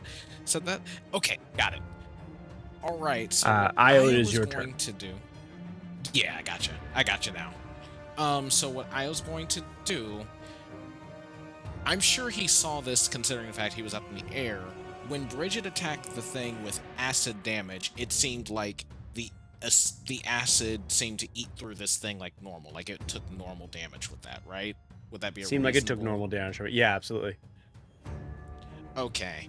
I think you see him ignite a ball of fire in his hands that's starting to grow in size, but as it's metastasizing, he transmutes the spell into this sickly green color as he hurls an acid ball right at the... I know I can get 3 of these guys without splashing Fingers or Miri, Okay. but I don't know if I can get any more with that. I will say this, not to make things more difficult for you, there is a possibility here, because this is fireball essentially, right? Mm-hmm. Transmuted fireball.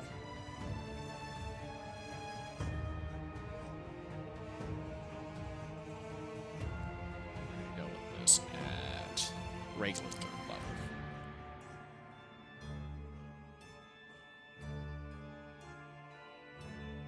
Oh, that's right. You have this new cool little tabletop.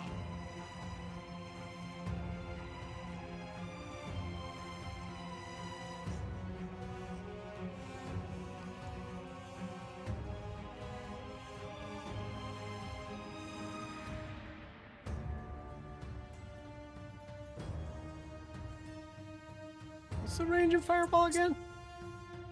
Fireball is a 20-foot. Is it square or sphere? That's the only thing I'm sphere. not sure on. Is it 20? Sphere, I thank thought it you. was more than that. It's only 20. That's what I saw.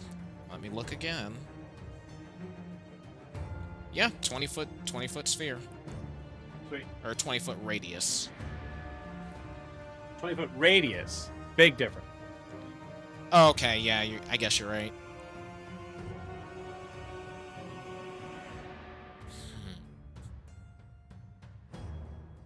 Thing is, I don't want to hit Fingers.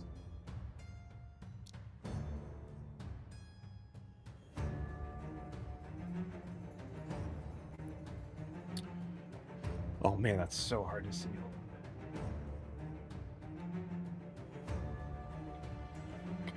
Holy cow. It's easy to forget. Yeah, how much- how big that's your this thing fireball, is. bruv.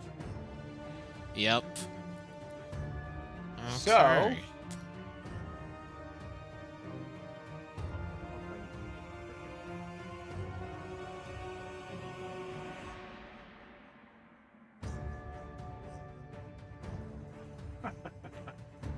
Okay. Okay. You would either hit Fingers, who is raging. It does have advantage on his deck saves. Or you would possibly hit the cart. Actually, sorry, you will definitely hit the cart. Okay. You know what I could do? Alright, let me do this. Let me see how this works. But I'm gonna use my feet. Telekinetic shove is what I'm going for. I'm gonna... As a bonus action, I can telekinetically shove one creature I can see within 30, and he's way farther than 30 feet of me. So never mind, can't do that. I think he's just gonna shout. He's gonna shout, "Oi, Fingers, look alive! This is raining down on you." And yeah, that's where he's going to be shooting his shot.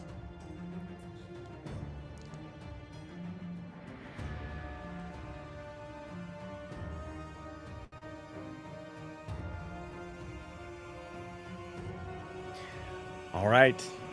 Cool. 18 dex save.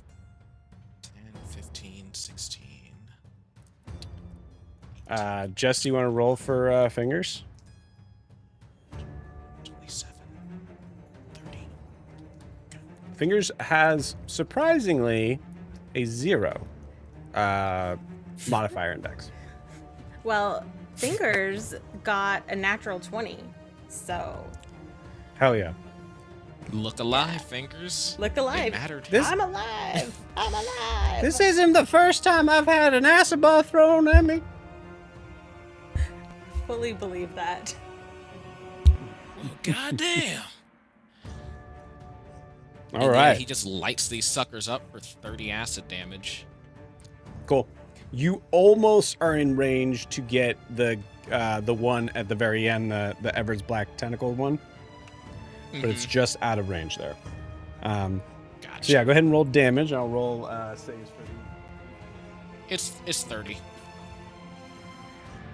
Nice. Okay. One save, one fail, and one fail. Mm-hmm. Okay.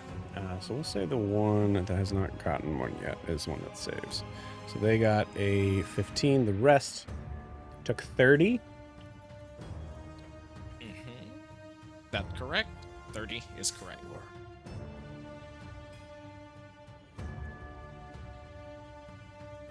Oh, okay.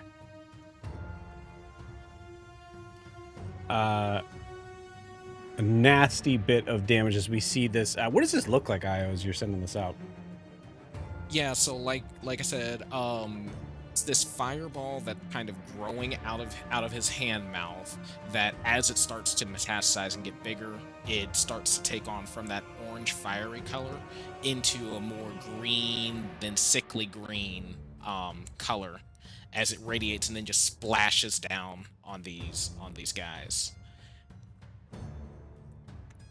Okay, nice. Because I'm assuming it Is it kind of... Yeah, I'm assuming it goes kind of almost like from a straight up plasma to almost more like a liquidy plasma as it rains down. With you. So as that seems to splash out around for them, massive, you see this like kind of horrible corrosive sort of steam that's kind of coming off of the creatures here, and for a moment there's like a Io, you're aware of how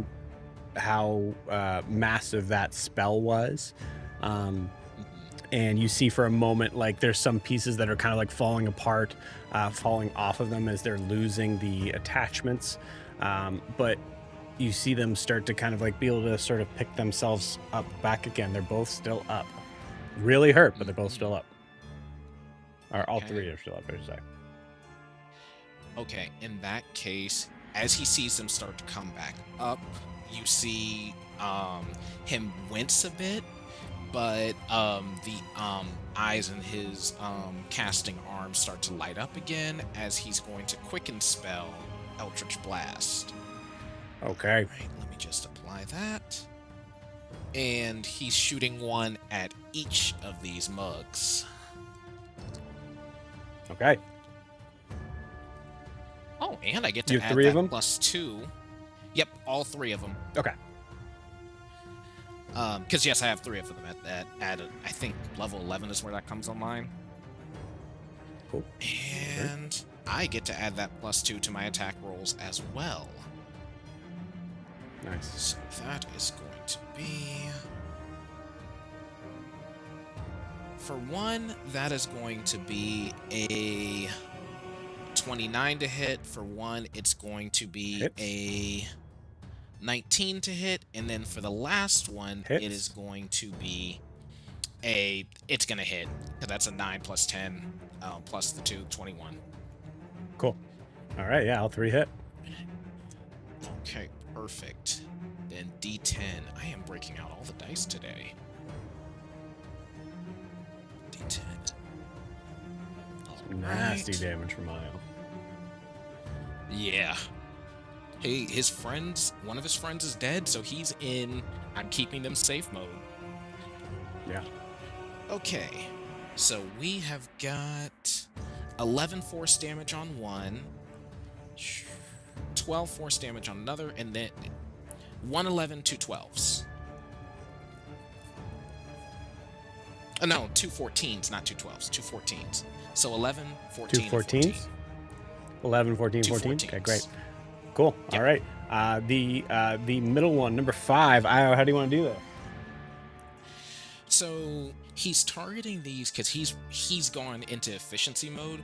So the beam goes right in between the eyes, exploding the head. You got it. As you see the guts and parts kind of go everywhere, all over Miri.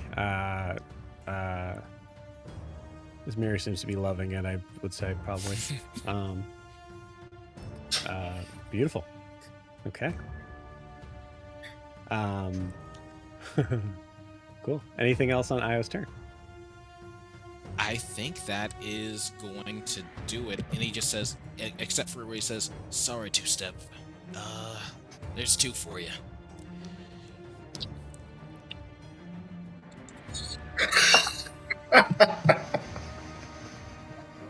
Beautiful. Amazing.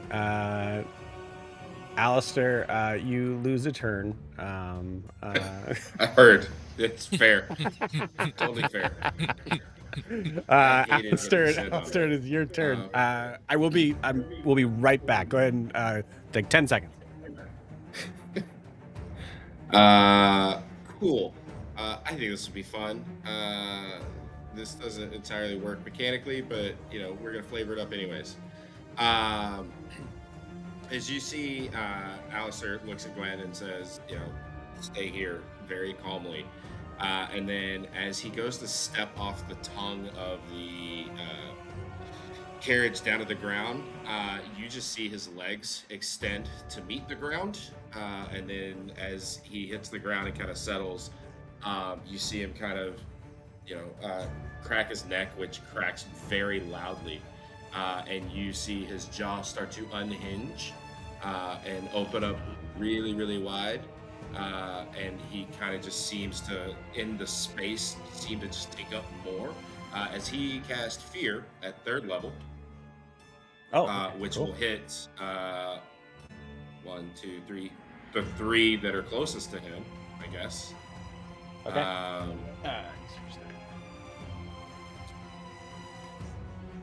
So they will all need to make an intelligence saving throw of 19. And as he still continues standing there, as his jaw kind of unhinges and hangs a little bit sideways, you see his leg just kind of seem to arch out at a weird angle, his already hurt leg. And again, just seems to take up more space than he normally does. Kind of almost like there's an emanation coming off of him a little bit. Okay. This is cause fear? This is just fear. What the fuck? Oh, yeah, it is cause fear. Sorry. Okay. If they are undead, they are immune. If they are they undead? No. You know that from Bridget's Yeah, stuff? got it. Okay, cool. So, yeah, that's a wisdom 19. Wisdom 19. Okay. Okay. All right. First one. It's a fail. Second one is also a fail with a 15 on the die. And the third one is also a fail. So they are all frightened. All right. And I think this all happens over like a slow motion walk as Alistair just walks right up behind Miri where they're all at. Awesome. Also, I think this, like, it only, like, how the spell works, it only is what the figures see, like, what the actual, like, people you want see, right? Yeah, it says you I awaken feel like a sense of mortality. Yeah, cool. I feel like the flavor on this is that this is actually literally happening. Like, everybody sees this. Yes. It's just, direct.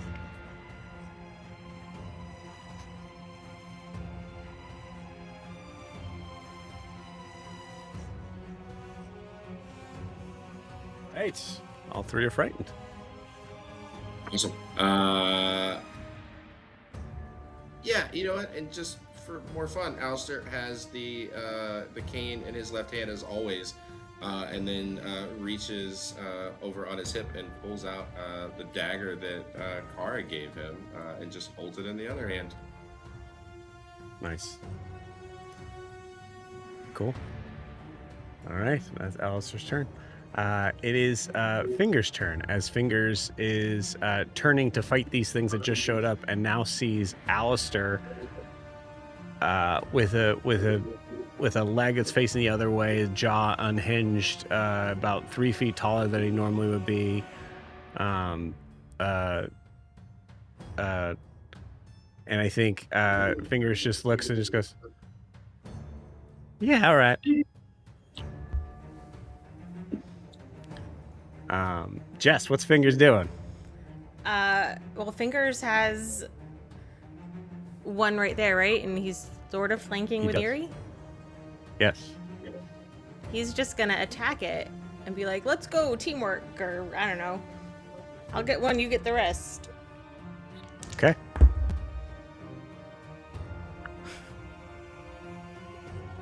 Does he get advantage flanking? Is that how flanking works?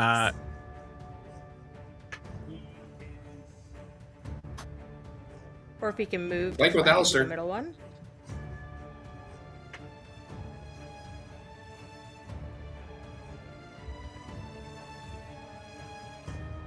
This was the setup here. I'm gonna screw myself here. This is here. Yeah, no, sorry. Flank with me. Yeah. Yep. Okay. Then he rolled a natural 20 Beautiful. again. Awesome. Okay, cool. So this is a fun time to tell you guys that his weapon is a D4. Yep. So so that is 4 plus the D4 plus plus 3. Okay, I rolled a 1 on the D4. Great. Yep. Plus 2 from raging. So 1, So 9 total. 4, 5, 9 total from that crit. Yeah. That's Now, Fingers. here's the other fun thing about this. Fingers also can, as a bonus action, because of the 8 that you rolled, can try to blind one of these creatures that is within 30 feet of him. Yeah, that sounds like something he would do for sure. Beautiful. I think he's looking at. They just take it too. That's right. Yeah, Wild Magic Barbarian wasn't that underpowered. Honestly, there were some things that was kind of cool. All right. Anyways. Succeed on a con save throw. No, there is a save. Okay, never mind. Nope, never mind. Wild Magic's underpowered. The plops are pretty cool. Yeah. The plumps plops are pretty very cool. I 7. like the plops. 15. What's the DC? Oh god. It's 8 plus proficiency plus con. So never mind. Yeah, it passes the Constitution. Sorry. Alistair, you see Fingers at the end, just get a creature massively well across the face, and then looks at Alistair. Goes, did you see that? And then you see a bolt of lightning kind of shoot off in a random direction.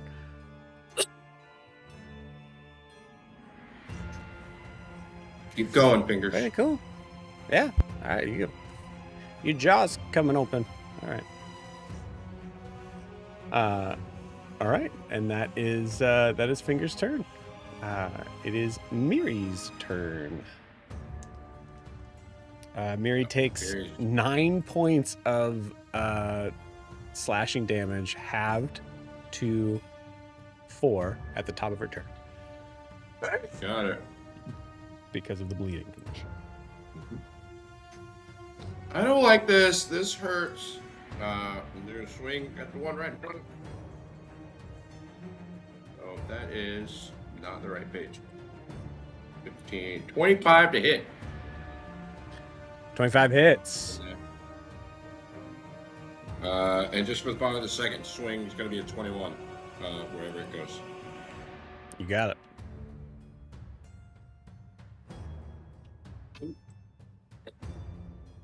Uh, 10 plus 6, 16 plus 3 from raging, 19 on the first one. How does Miri want to do this? I think it's just straight up, straight down. Just smashes the head into the dirt. I think you see the back end kind of come up after she hits it and settles back down.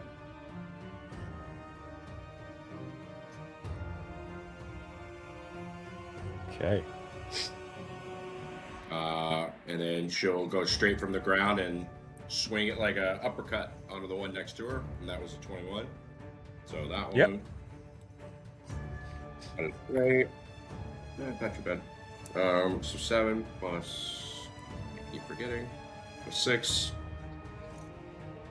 13 plus 3, raging, 16. 16. Okay. And that's bludgeoning, right? Yes, sir. And then Sweet. I guess they need to make a con save, right? Oh, yes, they do. Yep, they're good. All right. Yeah. Pulverizes one. Smack Oh, another he across the killed one. face. Yes. So as bonus action, as a Great Webmaster, I get to make another hit. Yeah. Yep. Look at me, learn how to play a barbarian. 20 to hit. That'll hit. 20. Awesome. This is fun. Play barbarian. I'm gonna play barbarian. Yes. Barbarians are fun. They're the coolest. Oh, that was good. 9 plus 6 is 15 plus 3 from radius, 18. 18. Wait, they don't add. She doesn't add the modifier to it, does she? No, you would. You'd add the modifier again. Yeah, you'd add everything again, I think. Yeah. Okay, cool. 18. Yep. Nice. 4, 4, 9. Okay. All right. Very cool. End of- The end mirror's turn. It does. Okay. It is Eva's turn now. Okay. Does this change my plans? No. Let's go 4th level spirit guardians around Eva. And then she's gonna walk forward and put some of them into it.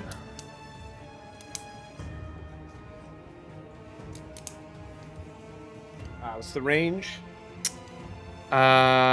15 feet.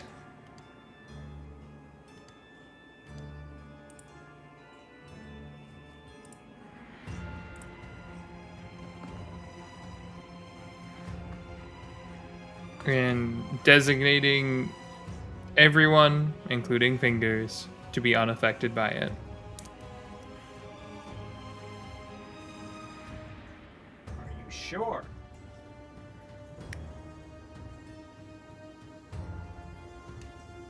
Yeah.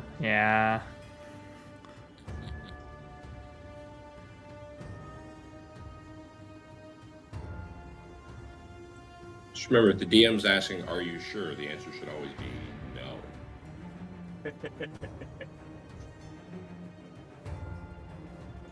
Is it 15 radius? They flit around you to a distance of 15 feet.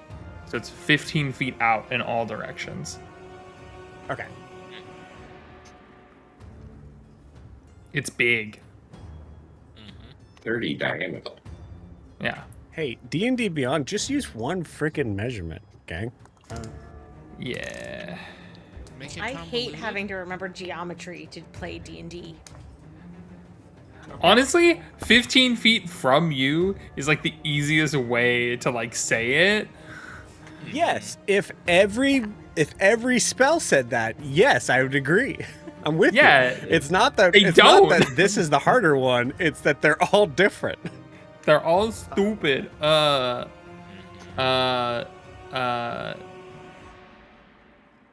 because these creatures are entering the area for the first time on a turn, or it starts its turn there, so because it enters for the first time, it's gonna be 4d8 necrotic, or not necrotic, radiant. Because these creatures look creepy as hell. Wisdom DC 20 saving throw.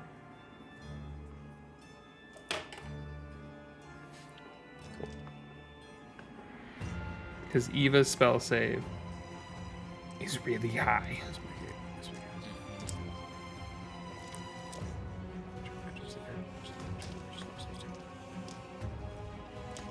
Oh, yeah. We ran into this last time. And I think last time I gave it to you because I realized after it. Well, that's why I was having her cast it and then walking in. Still, same thing applies. It's not them entering your area. It's you entering their area. Okay. Well, at the so start they still get it on the top of their turn. Yes. Yeah. Yeah. I haven't rolled anything, so just at the start of their turn. And their speed is halved in the area, but... Sweet. Okay. Hell yeah. And I believe she's Okay. described them before as floating writing that's like floating around. Yeah, it's like scripts. Kind of that are- pulled. Yeah.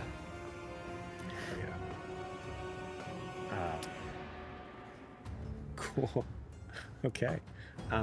Sweet. Gwyn, anything else for Eva's turn?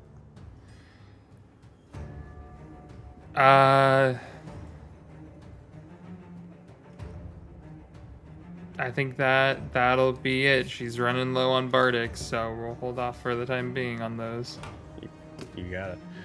Gwyn, it is your turn. As you wake up in the cart, you see Bridget kind of standing over you, but absolutely say that Bridget would give you a little bit of room to move out.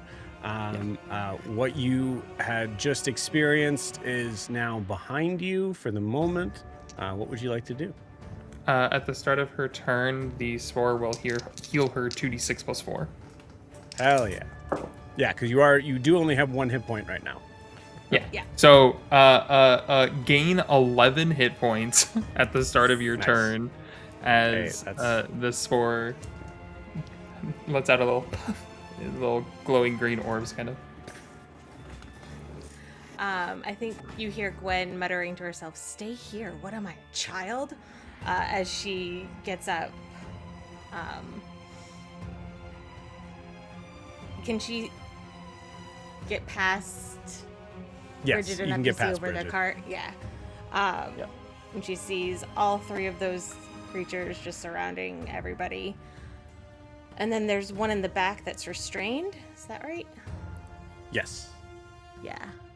All right. I think she's rubbing her head because it probably does hurt a little bit because she was just dead for a little while. It's fine. Don't worry about it.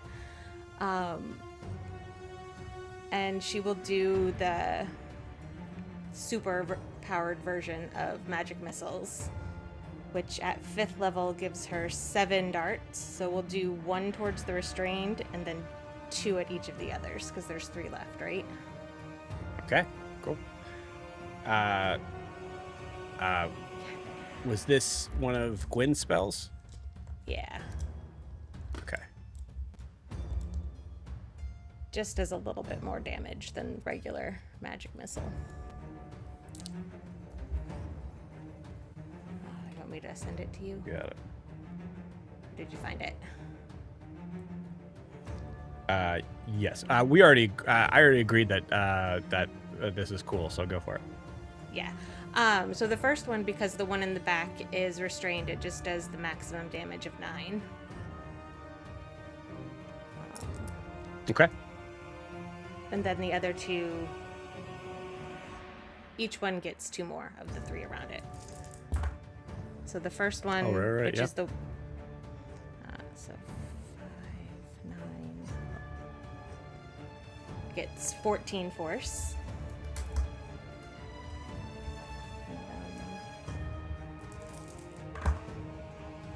The second one gets 7. Also, all 3 of these people are frightened, which also counts in Witch's Precision. Oh yeah, that's right.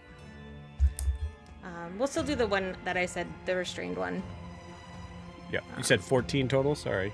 14 for the first one around Miri.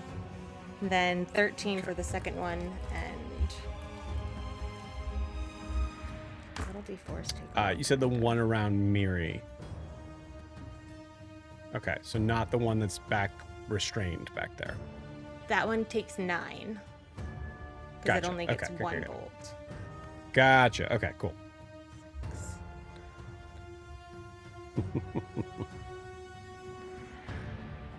Interesting, gang. Oh man. Okay. And then 14 for number 6. 14. For the other one, one's next to. Yeah, because there's 3 around Miri, right?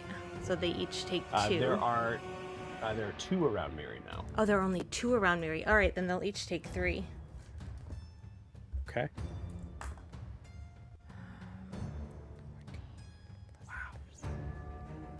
So 21 to the first one, force, and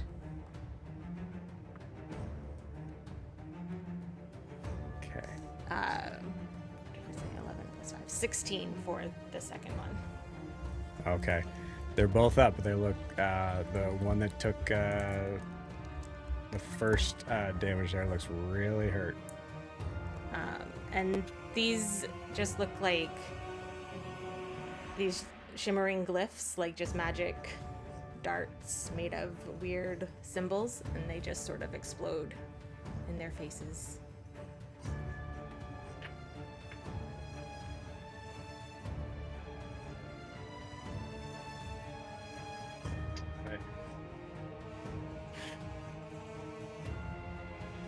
And then I think Damn, she sort guys. of just Nice one.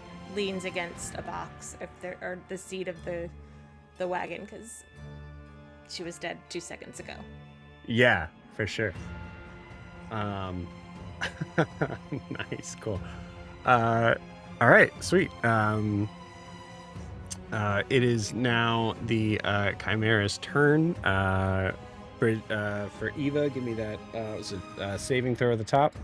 DC 20 Wisdom saving throw. Wow. One of them does save with a 19 on the die. Neat.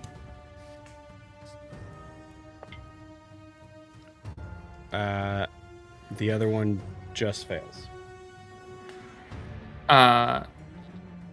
21 radiant damage on the one that failed, halved to 10 on the one that succeeded. So the one that succeeded, how do you want to do this?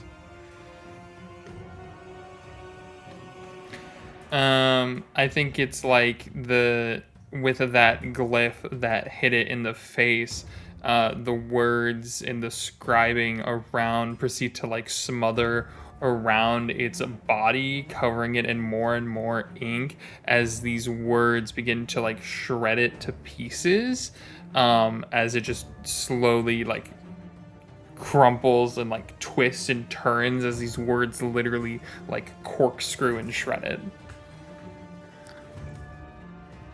Hell yeah. Also, what type of damage is this? Radiant. Cool.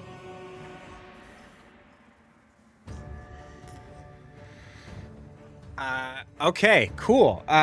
Eva sees Eva and God. I was gonna say the only people that aren't here. Okay, no, Alistair is able to see this too. Io, you're able to see this as well.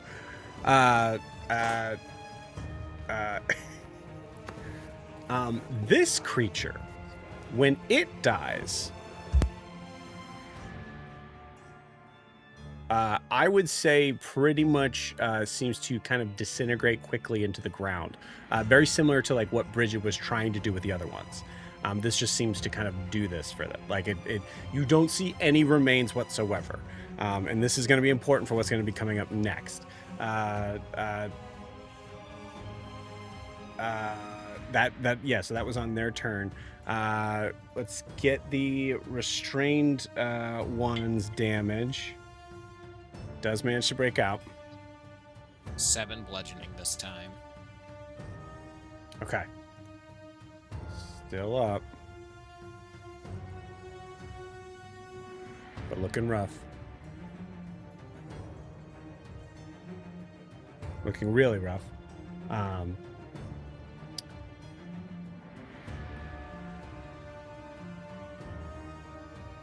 Cool. So here's the weird thing.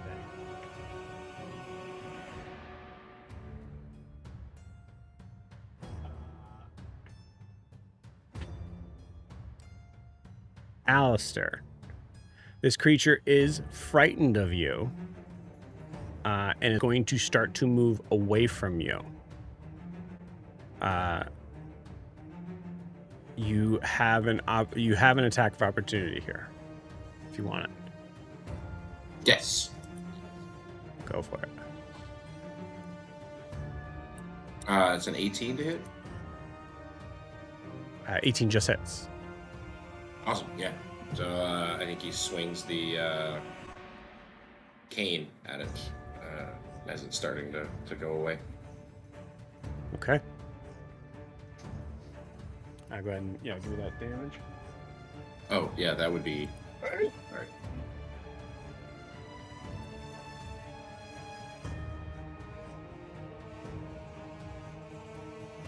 6, 11 bludgeoning damage. Okay.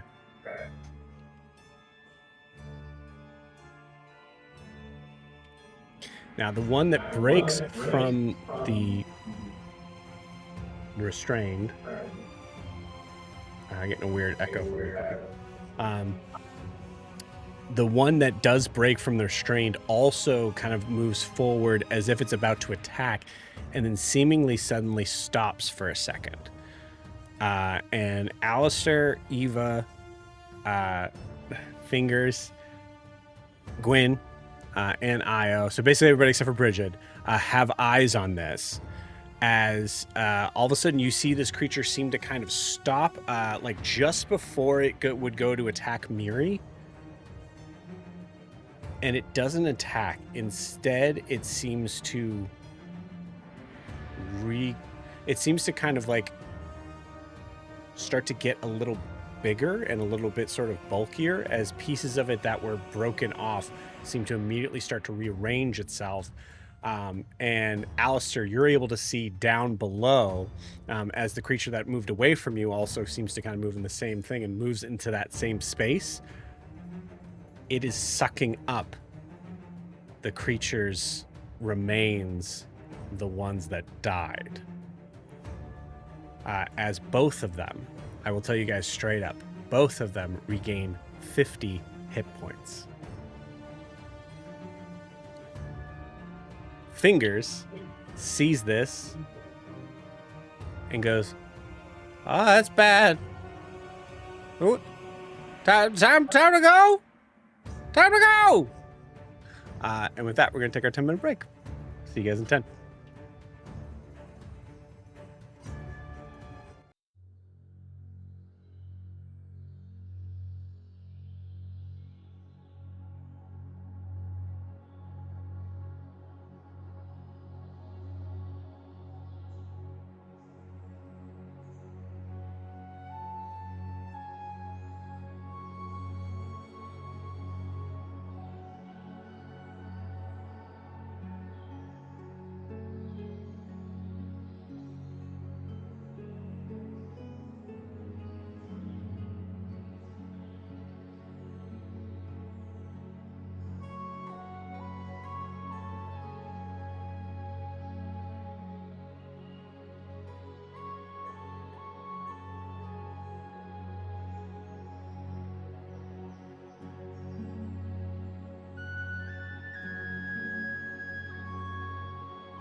Gwyn.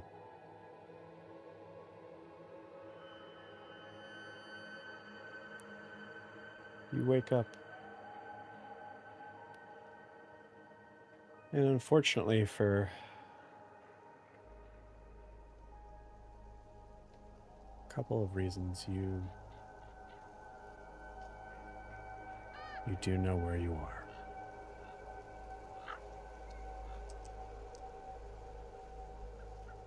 You hear the sounds of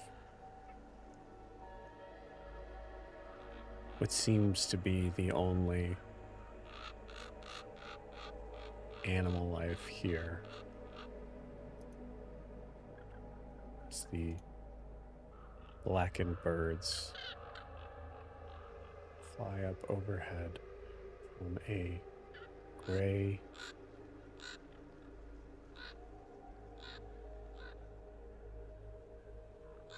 almost gray sky. Gwyn, as you're recognizing your surroundings, I'd like you to give me a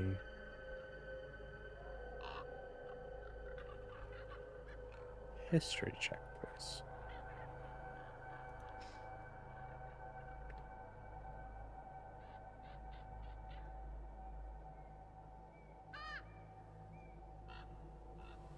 Uh, 17.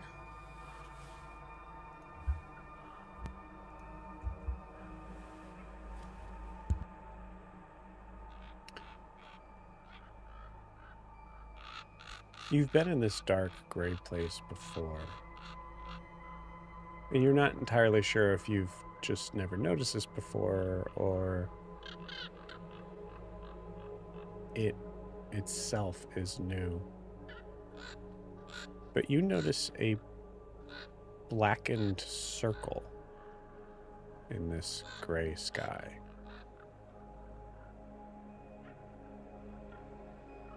Completely, totally black.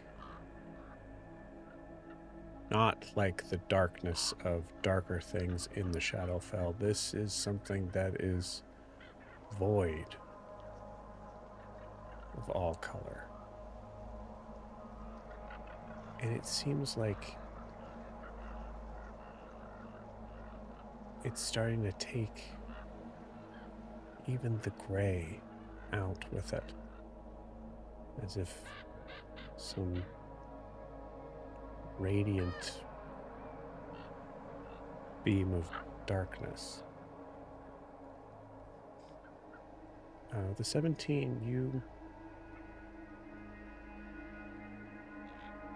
have no understanding or recollection of what this is.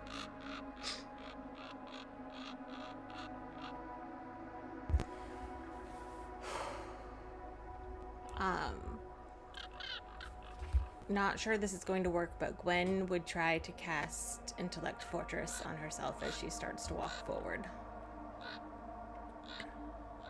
As you start to try to cast the spell, you realize there's a physicality that is missing in your body to be able to make these spells here. Giving a maybe more haunting notion that you're not here in your physical form. You're here in your spiritual one.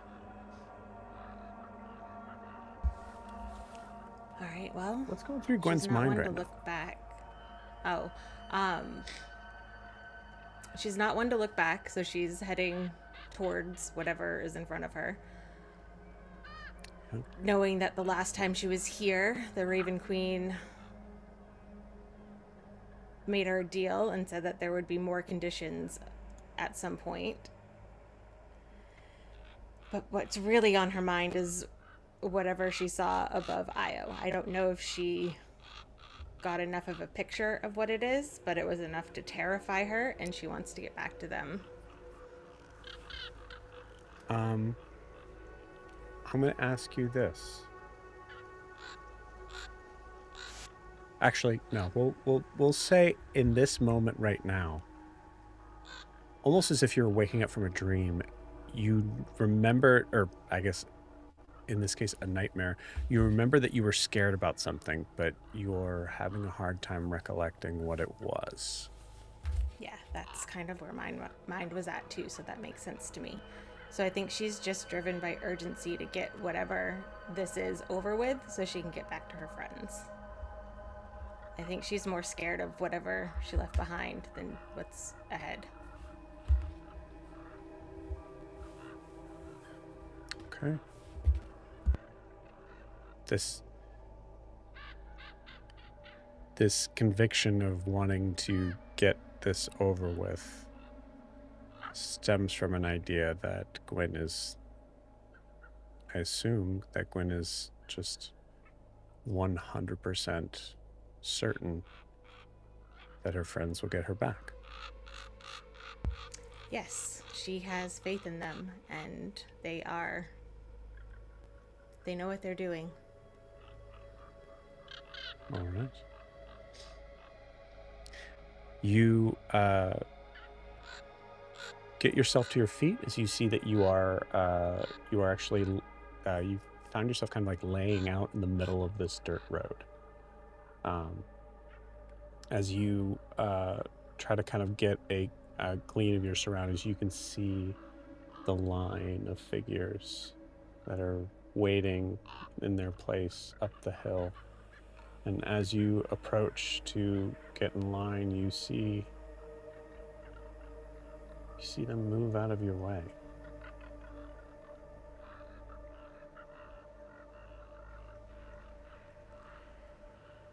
Yeah, these figures, I think, unsettled her last time too.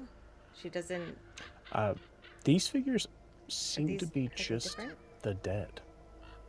Just the dead. Yeah. Yeah. I think we might have actually put you in front of the line before. In this case, you're Yeah, actually I just remember behind the line. sorry, Now yeah. you're seeing those that are waiting judgment or sorting, depending on how you want to look at it. Yeah. So if they move out of her way, she'll just keep going forward.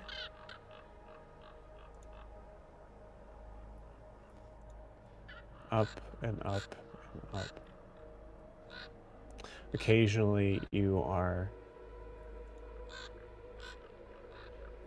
hearing the occasional person turn towards you and start to say something along the lines of, hello, my name is, and then just freeze in place. Now you know that they're supposed to greet strangers, but they immediately start to forget why they're there or who they are. As you approach the top, you see the large kind of blackened spire cathedral that does have those figures in front, specifically one that you haven't seen before that is seemingly taking almost a command post here that you haven't that you don't remember seeing before. This figure is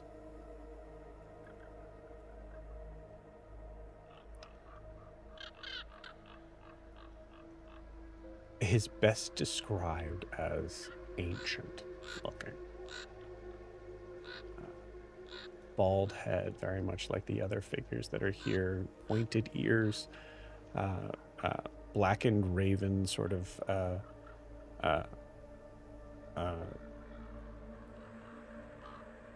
what's the word? I forgot it. Mantle, thank you. And you see that around his wrists are a number of these like dark brass metal, it looks like bangles. As you see him even sitting as you approach, he is, you still have to sort of look up at him a little bit. He's that tall. As you move forward through your place in line, you see this figure just look up.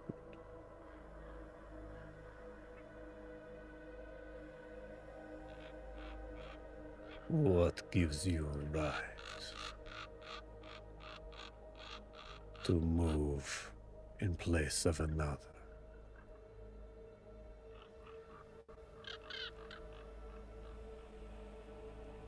They did. They're the ones who moved. There.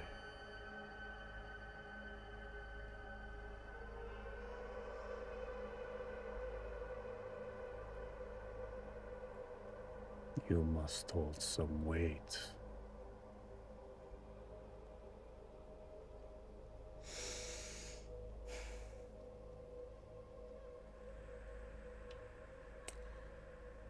Maybe it's because I'm the one who remembers who I am right now.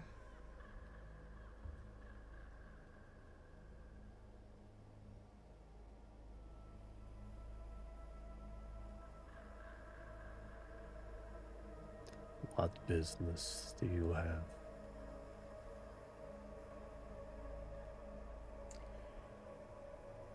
Wouldn't we both like to know?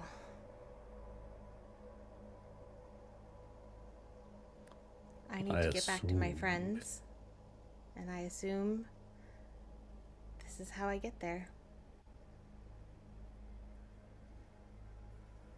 You speak of friends and moving back like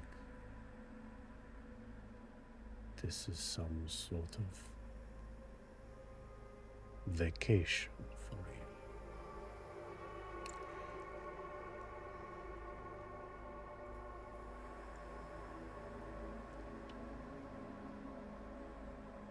I don't know if vacation is the right word, but it's not the first time I've ended up here. What makes you so sure this is two-way street?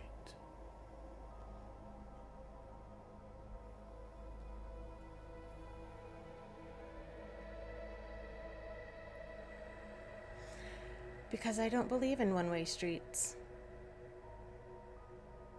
And my friends have my back.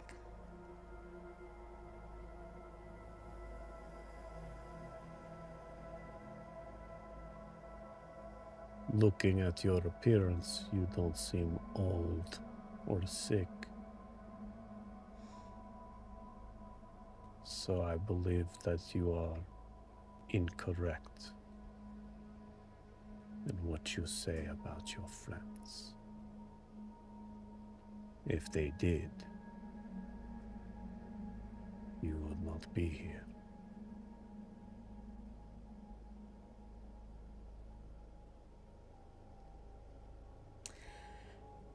Well, I guess we'll find out, won't we?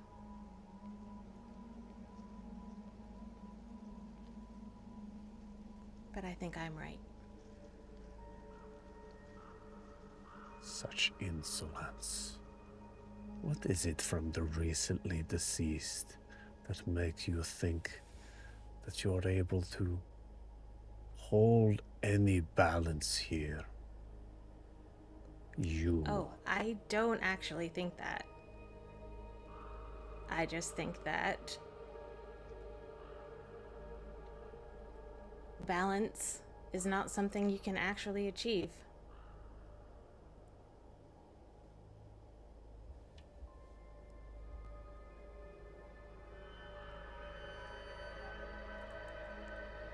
And things will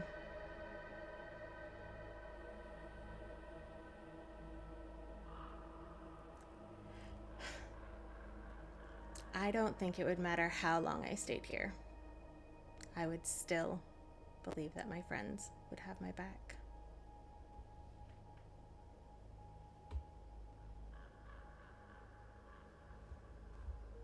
You don't know what you don't know. Neither do you.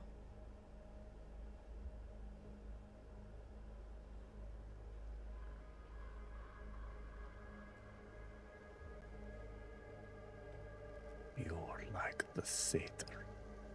Such insolence. Not understanding place. This is a queen you come to. You show She's not my respect. queen.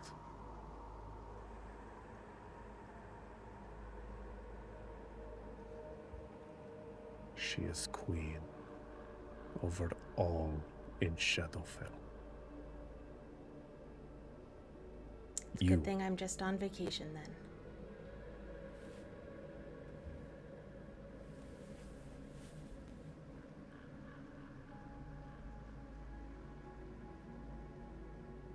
Now, are you going to let me by, or are we going to do this all day?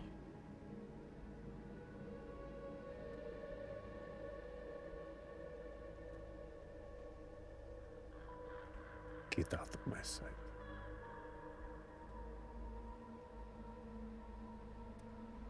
You see, he doesn't move.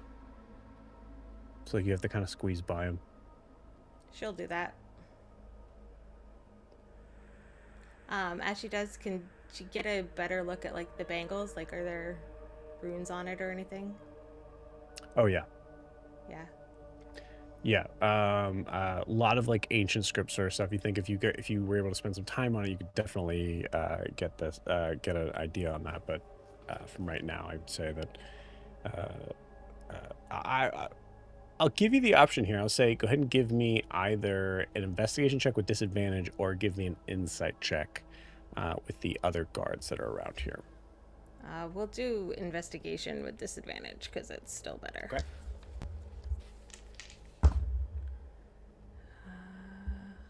All right. One was an 18 and the other was a 13. So the 13 plus 4, 17. 17. Okay.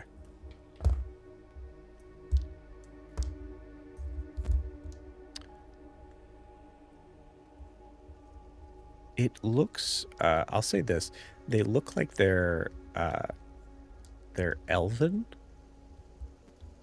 but also like rewritten over top of, like as if like extra lines to certain like sort of sigils, like there's an extra sort of mark against anything that would give it a new meaning.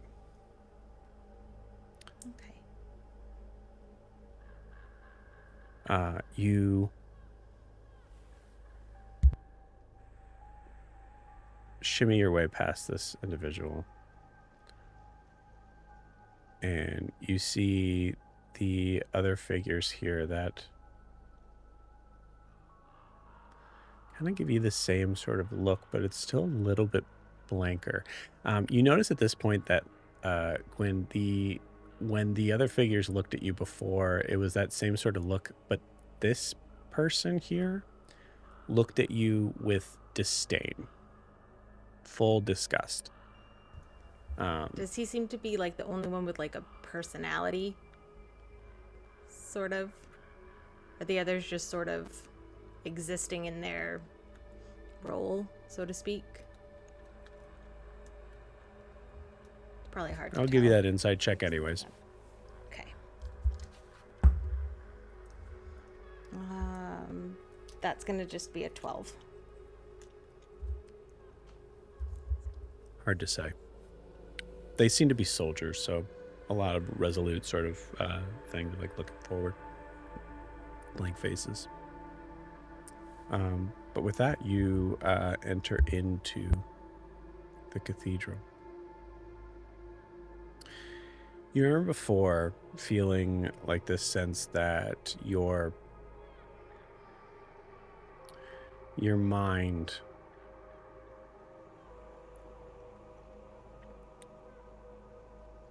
was attacked in some way here.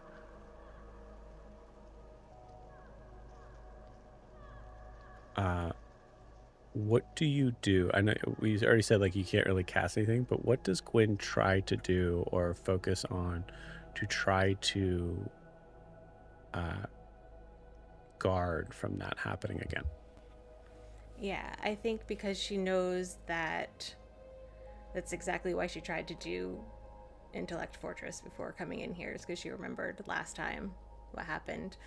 But she always has that charm bracelet, so even though she knows she's not here physically, she still has all of her, I'm assuming, gear and stuff. So she's just going to be like, you know, doing the whole self-soothing thing with each of the charms, touching each of them, remembering where she got them, specifically the button from Alistair that she's hooked onto there, and just using that to sort of ground herself as she walks through. Okay. Go ahead and give me your first wisdom saving throw. You guys, at least I'm a wizard again. I think I was a wizard last time, but that's just a 13.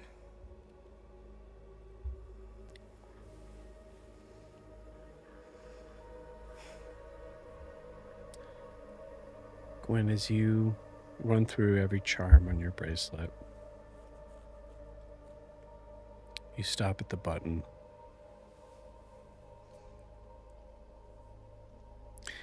And there's a momentary... You put some weight behind it with your thumb and remembering who it's from, where you got it.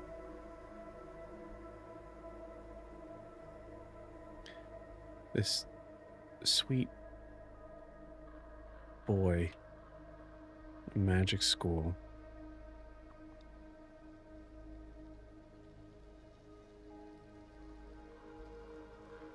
that you knew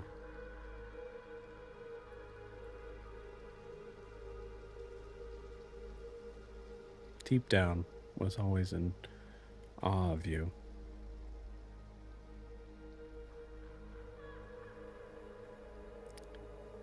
Gwyn, what was it about you that Alistair found so appealing?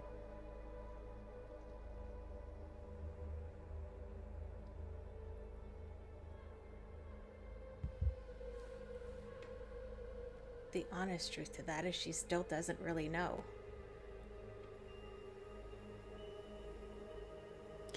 Yeah. Would you say that there are like ideas of like versions of this that she kind of like rotates through, like maybe it was this, maybe it was this, maybe it was this? Yeah, I think deep down she's always been a little confused why he thinks so highly of her. Because he sees things in her that she doesn't really see in herself sometimes. A lot of the time. Like what? He has faith in her capabilities, her intelligence.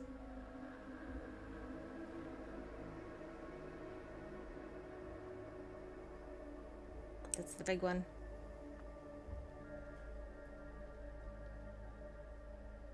Yeah. They're gonna save me. They're gonna bring me back. Why wouldn't they? They have the tools. They have the... Alistair cares about me enough.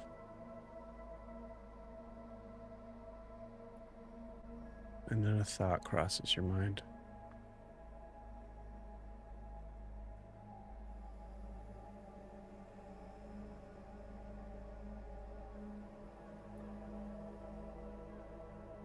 What if Alistair... Did I mention before that people seem to lose memories in here? What if Alistair thinks that I would be losing an important memory or something worse, something that would make me less intelligent than what I am? Then it wouldn't be enough. I wouldn't be enough.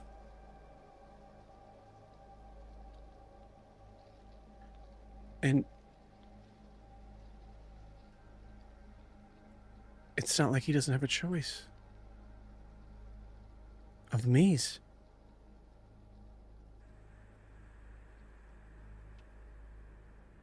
If he still wanted a version of me that didn't experience this,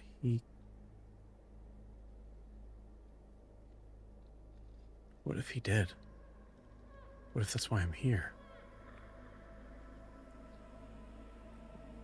What if I'm already back? But it's a different me, and this me is stuck here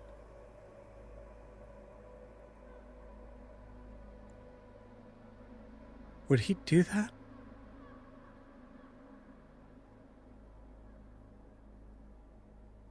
Would... Uh, uh, ow, ow.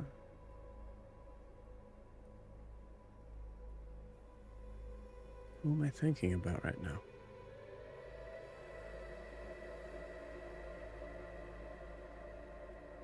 Miss Gwyn, you lose your memory of Alistair.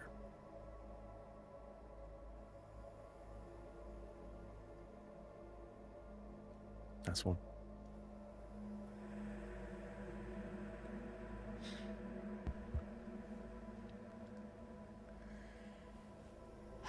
Okay.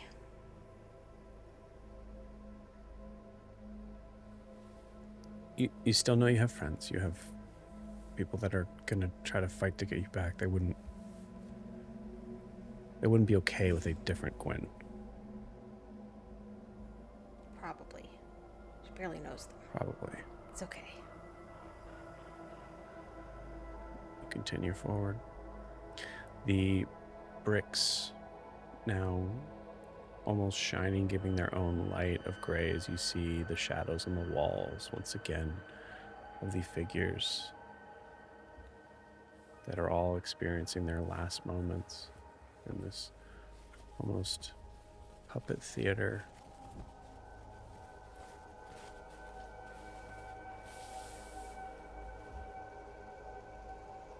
And then you see a vision of a curly-haired tiefling, small horns, looking up. What was it I saw? I need you to give me another wisdom saving throw. Do good. Oh, better. 17. It's almost as good as I can. No, sorry. I add wisdom saving throw. 22. Don't subtract. 22.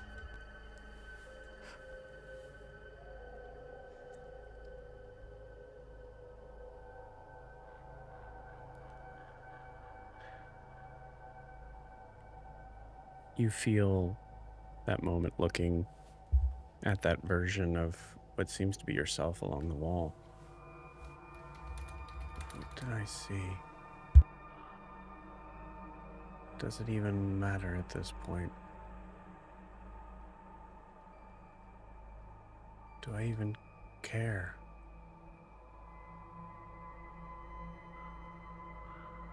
Yeah. Yes. Of course I care. Knowledge. Knowing things. That's everything. I need to keep that. That's how I survive. That's how I know the people find me important. Hold on to that, Gwyn. And if I could add just a little bit, without Alistair and her memories, she does not feel quite as confident that the whole group would fight so much to get her back, so she needs to hold on to the knowledge to do it herself if she needs to. Oh, yeah. You see the throne just peering through from the smoke, distant. You can see the black sort of flowing robe.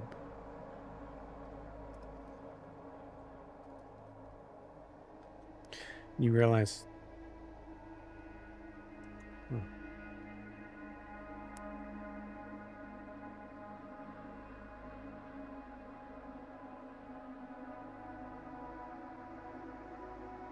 Queen of the Violet Court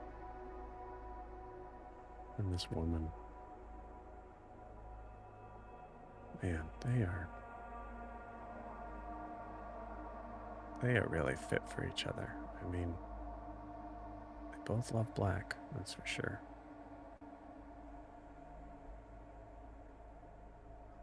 Well, here we. And you wake up on the wooden deck of the caravan. You see this figure looking down at you. Oh no, you don't remember who these people are. You have no idea. Wait. I can't see this creature's eyes. Their voice is weird, but it's Bridget. Bridget, yeah, okay, good, we're good. Okay, good. Alistair, can you repeat what you said as we're coming back to that scene? You feeling okay? Stay right there. What am I, child? Who's that? Gwyn. Say that one more time for me. I think she's just gonna whisper, who the fuck does he think he is? Who is that? And with that, we come back to present day.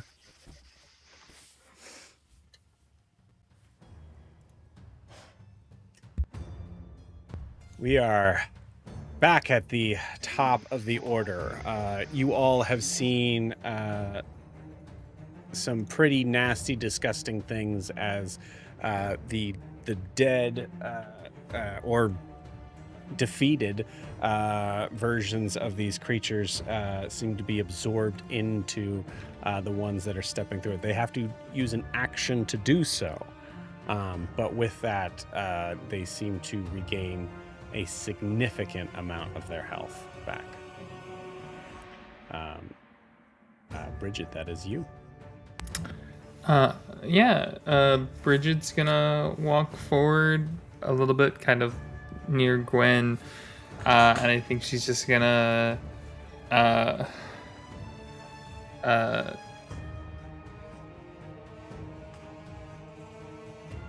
I don't even think she's gonna say anything because I don't really want to do the voice because it strains my throat.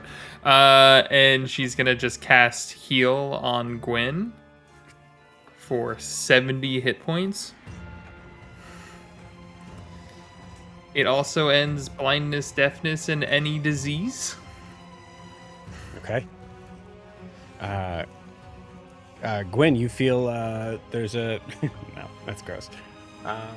You feel just a little bit of earwax just all of a sudden just pop out of your ears. Oh, wow. Feels good. I'm dumb. Don't listen to me. All right. We're getting rid of all of that. Anyways, on that note, Bridget's hopping into this mess and gonna try to get next to Miri.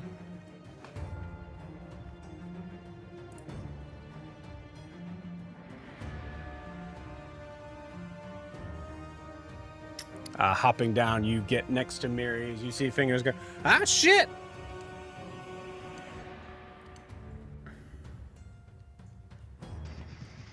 It's me. You could just say, I say it's me in that voice. No. I got it. No, because I feel like being even funnier. Out of the way, fingers.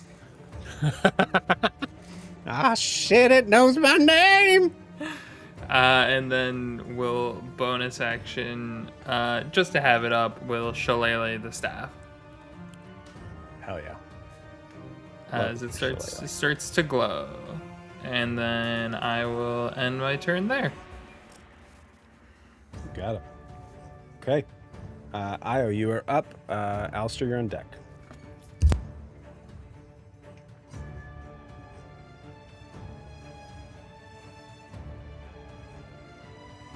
Dan, you are muted.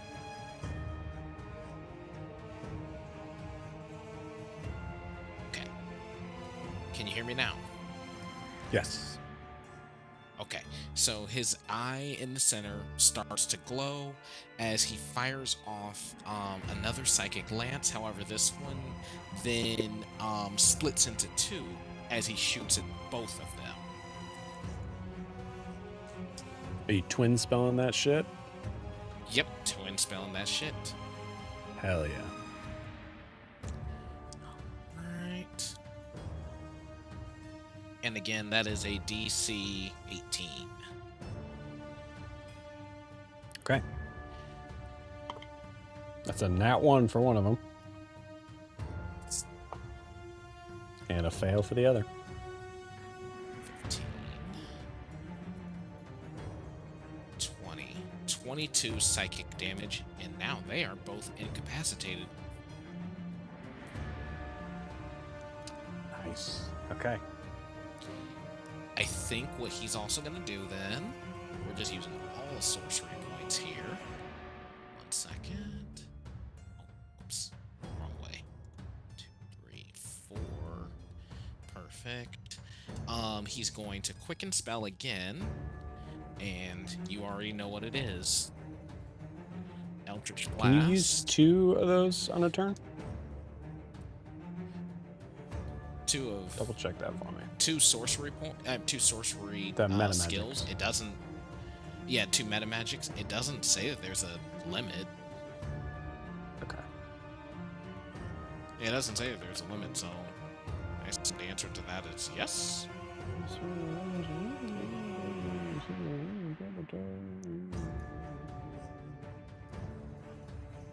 You can use all your sorcery points, you just can't use up your action economy. Right. You can use Right. one meta magic object on a spell. There we go. That was the thing. Cool. You're good. Gotcha. Okay, good. So yeah, that is still what we're going to do. Oops. There we go. All right.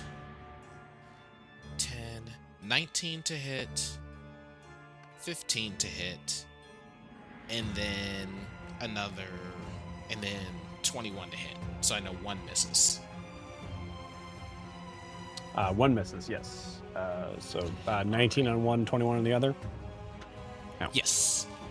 Cool. And I'm going to be pushing. I'm hitting both of them, and I'm going to be pushing them both back 10 feet. Are they going to hit my tentacle slot? Yeah. You said no. Okay. No problem. Still further back. Okay. No problem. All right. So one is going to take 9 force damage. The other one's going to take only 7 force damage. You said 9 and then 7? Is that what you said? Sorry. 9 and 7. Yes. You good. Got it. Then Okay. I was going to end his turn by getting right above basically everybody, because I want to see if I can get everybody under the effect of my, what was it called? Radiant. Whatchamacallit. Okay, so you want to Let's center give it. yourself here. Yes. And again, I have 40 movement flying. Yeah. So to do this, to be able to get everyone within 10 feet, you would have to be 10 feet above them. So Okay. yeah, 10. It's going to cover over half. Yeah. Yeah. God, it's So so we much just- danger. So yeah, so you're very low to the ground Mm-hmm. comparatively to what you're higher to the ground than I can be, but Mm-hmm. Yeah, I think we're gonna hang out there. And then I think you just hear him say, "Now none of y'all die." That's an order. I brought her back. Okay, what the I fuck? thank you Oh for- no, it ain't Bridget. That is Bridget. Anyway, let's get out of this, y'all. Yeah. Okay. All right. Run. That is Alistair's turn. I'm sorry, remind me, the last thing you cast was Eldritch Blast, correct? Yes. Okay, cool. Eldritch Blast. I just moved myself so you guys can be under the effect of the buff. Heard that, and Got it.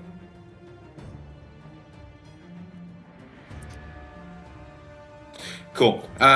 So Alistair is so you're flying directly above us now, correct? I am. Mm-hmm. Awesome. She's done this before.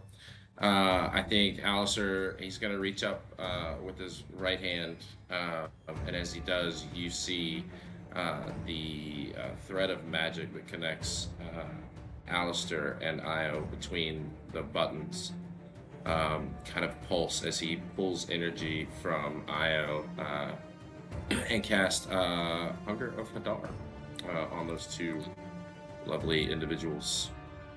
Hell yeah. So it's going to be Dex 19. That also drops fear. Not that it was affecting either of these guys, but the concentration's gone. So you see kind of Alistair crickle crack back into normal shape. Since they're Here, both Gwyn, go, "What the incapacitated, fuck?" wouldn't they auto-fail? Oh yeah. First check. Good call. Oh. That's right. Mm-hmm. Thank you. Exactly. Good call, Yeah, Io.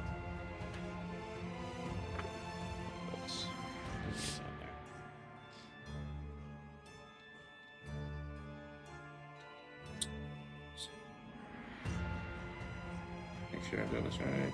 Yeah. All right. That sucked. So it's 11 cold damage.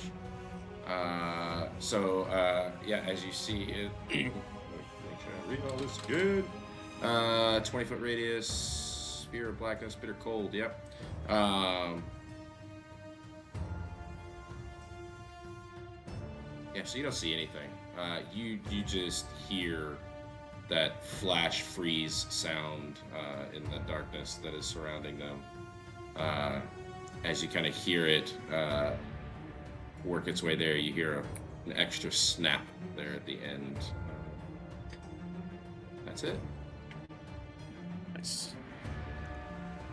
What's the damage? It was only 11 cold damage. Okay. To both though, right? Yes, to both. Mm-hmm.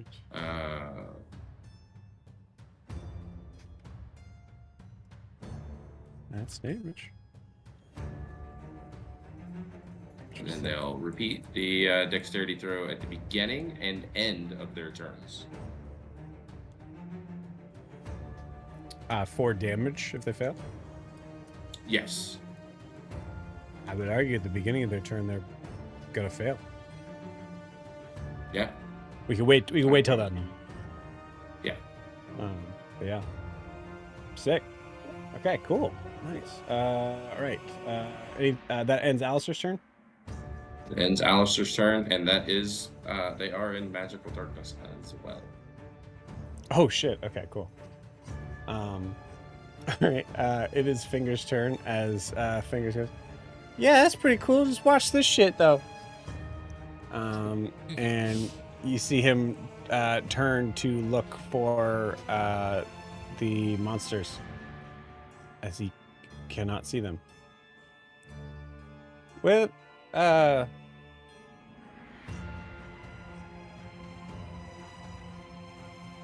hell.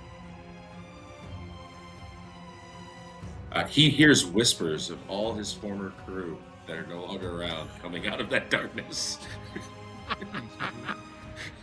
Love it. Michael? Michael, what the fuck are you doing in the darkness? Oh, God damn it, Fingers.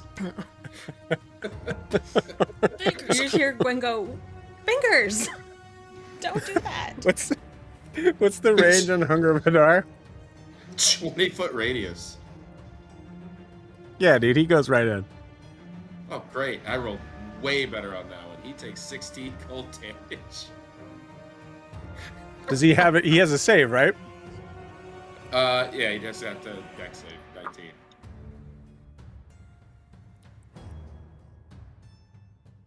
Oh, Got a 19 nice. on the die. Freaking Fingers. All right, so he takes half that. So he takes 8 cold damage.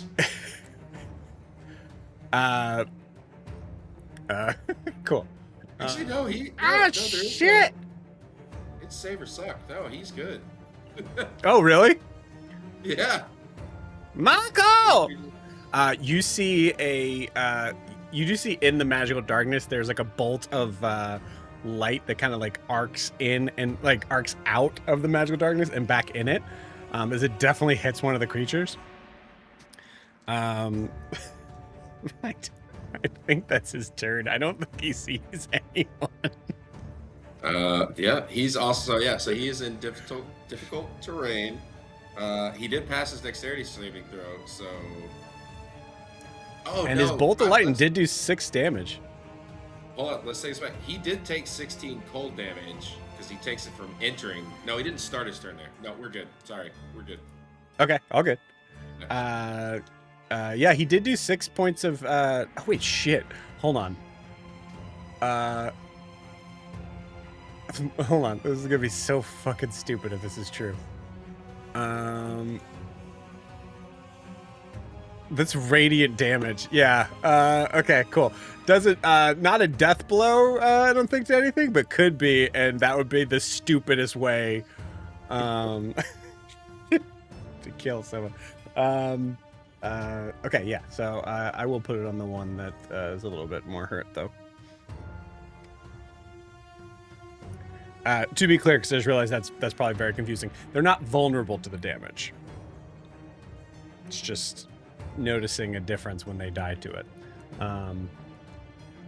Okay, cool. That was Finger's turn. It is now Miri's turn. As Miri takes 6 points of Eating. piercing damage, I believe. Not half. Half to 3.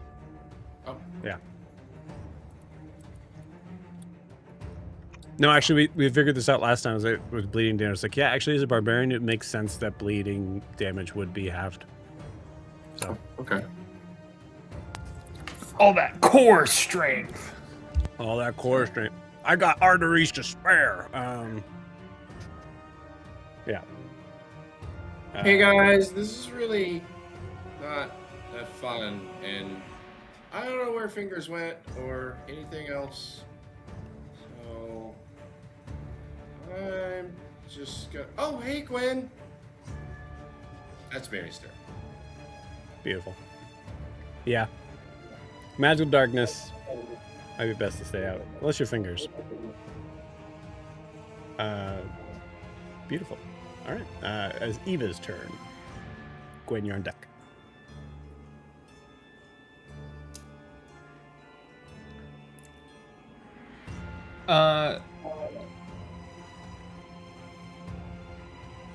Would Eva have known where, in general, those creatures were before the magical darkness went up?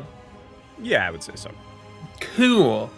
Because I don't think there's any world where she's gonna, like, walk forward and, like, put herself, like, closer to this with everything going on, especially with, like, Miri not walking forward, too. So instead, because they're within 10 feet of each other, let's just do a 5th level shatter on them. Okay. DC 20 con save.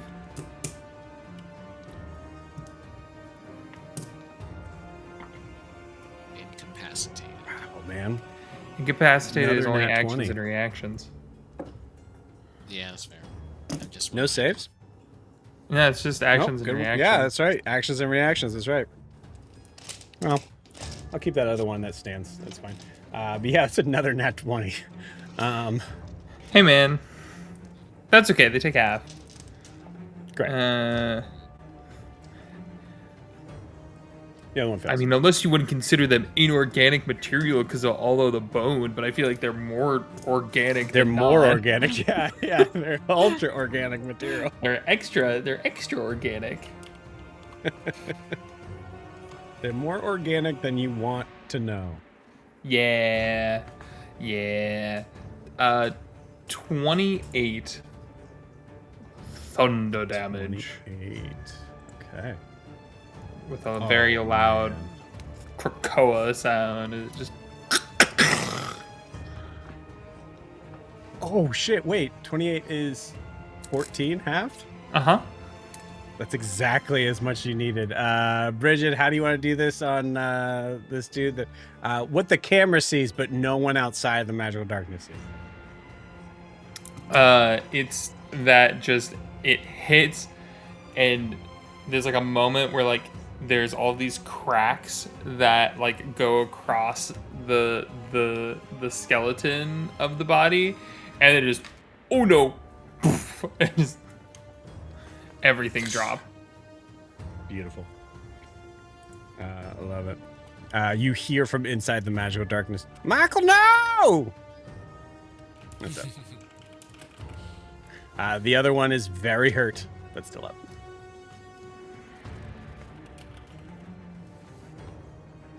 Is that and Eva's sorry, go ahead. Yeah, Eva's done. Okay. Gwyn is up. You're muted. You're muted. God damn it. I said I'm assuming True Sight probably ended when she died. Yes. Yeah, okay. So she can't see into the magical darkness.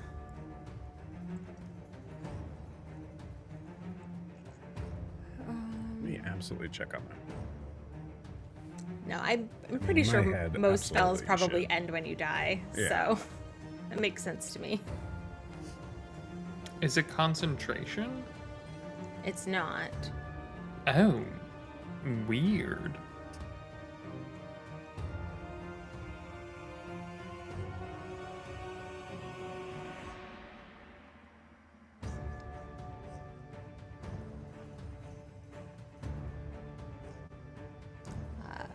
But as she's looking at this, I think she's looking at Alistair, who just transformed back into a person. I will give it to you for the sake of cool points. Yeah. Okay. She's gonna look at him and then look at Bridget and Mary. Are we okay with this guy? And then into the magical darkness. There's only one shit. left. Sorry, Wait. Joe thought you meant fingers, and I think maybe other people in the party thought you meant fingers. Points at It's Alistair? possible. Like, She's what? pointing at Alistair. Yeah. Because she just saw him transform from this monstrous thing back into a human. Like, we're fighting chimeras here. Like, who's this guy? Yeah, Is he a absolutely. chimera? Bridget, oh fuck, the spell didn't go right. Just... Sorry. Oh god, it's so good. So scary. But there's just one left, right? It does look like there's only one left. Yeah. Okay. I haven't got to use this spell yet, so let's do it. He can make a dex save as you just see like this violent flame of fire just enwreath its whole body. As I cast Immolation. Oh shit! Hell yeah. 6. No, yeah. Rules is written. True seeing does not automatically end when the target dies. Nice. That's crazy. That's horrifying. Hold on. Wait a minute. So horrifying. So actually, Yes. That she might means have to go in back the to that. ethereal plane that you're in, you still have true seeing. Well, yeah, kind of. Shit. Yeah. I didn't even think hate of that when that. she was in the Shadowfell. Like, ooh, that was extra scary. Well, let's go back. We got to go back to give everything that Gwyn actually saw. No. Sorry. Deck save. Did I roll already? My brain's broken. Mine too. That is a 15. Okay, they fail. So they are on fire and they take...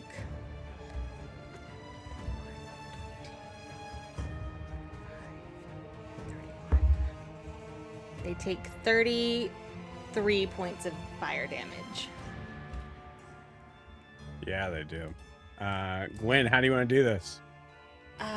Well, it says if damage from this spell kills a target, the target is just turned to ash, so all the bones just sort of melt and bubble up and just become like this sludgy ash into the ground.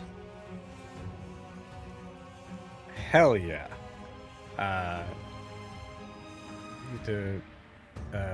It literally says if a creature dies from this? It sure does. If damage from this spell kills a target, the target is turned to ash. Then that would absolutely, that would absolutely work. Cool. Awesome. Yeah, so you see it just kind of turn to ash as you see it trying to kind of get into the space of the creature that had died before then, trying to kind of connect with it. And you see the hand sort of stretch out and then disappear.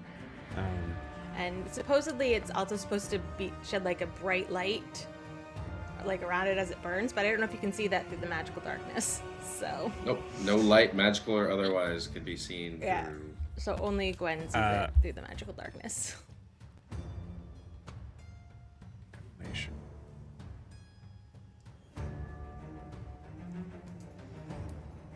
I'm gonna rule that you do hear a fuck. Fingers, get out of the darkness.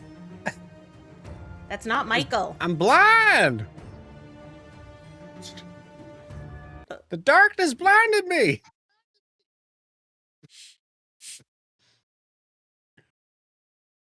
With that, we were out of initiative, gang. Oh man, it's a concentration spell. I don't know that he drops it just yet.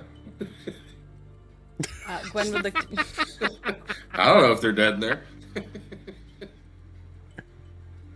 Can we have Eva do the real quick sweep where she runs around with Spirit Guardian? Yeah, just like soaking up. Yeah. Just runs through all of the corpses real quick just to make sure they're burned I'm away. gonna come back. Perfect. There we go.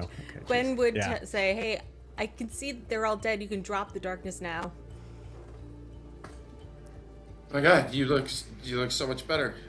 I guess did Bridget heal you? And then he'll grab your hand.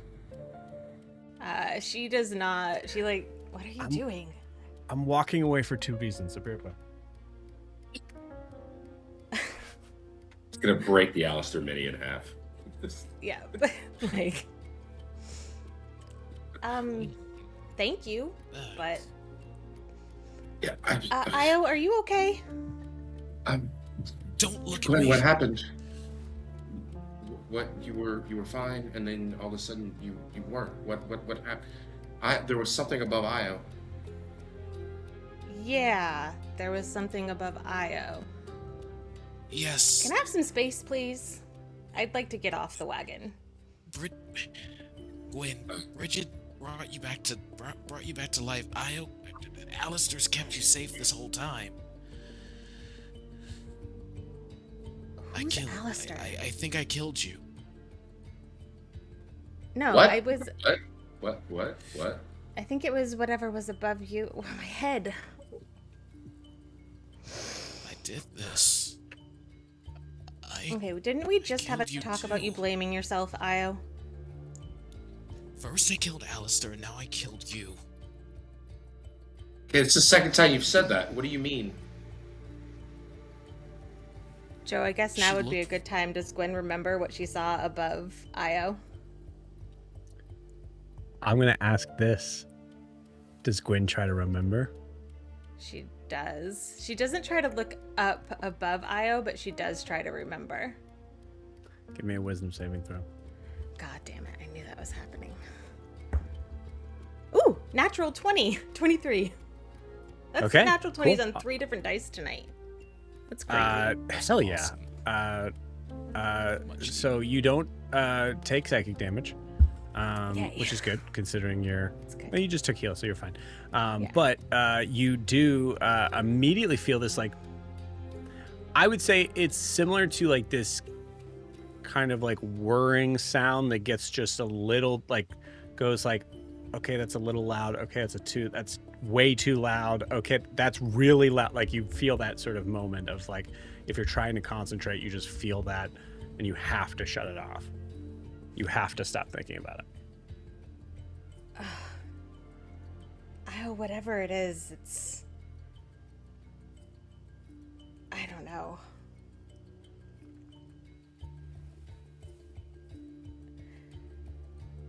I can't think about it. I think with him hearing her say that, he actually does look right at Bridget, and he doesn't say it out loud to anyone else, but he says it in her mind. You were right. I opened a box I can't close. And then he's just like, Gwyn, I'm so sorry.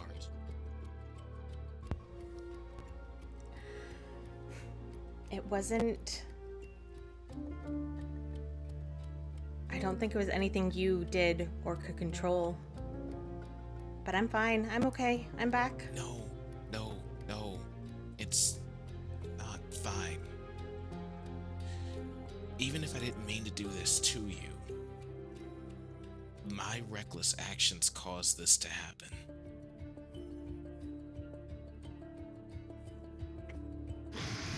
I can't be near you, Gwyn. I don't want to kill any more friends. Hey Dan, are you on the ground? I'm still floating. And I'm deliberately staying out of Gwyn's sight, too.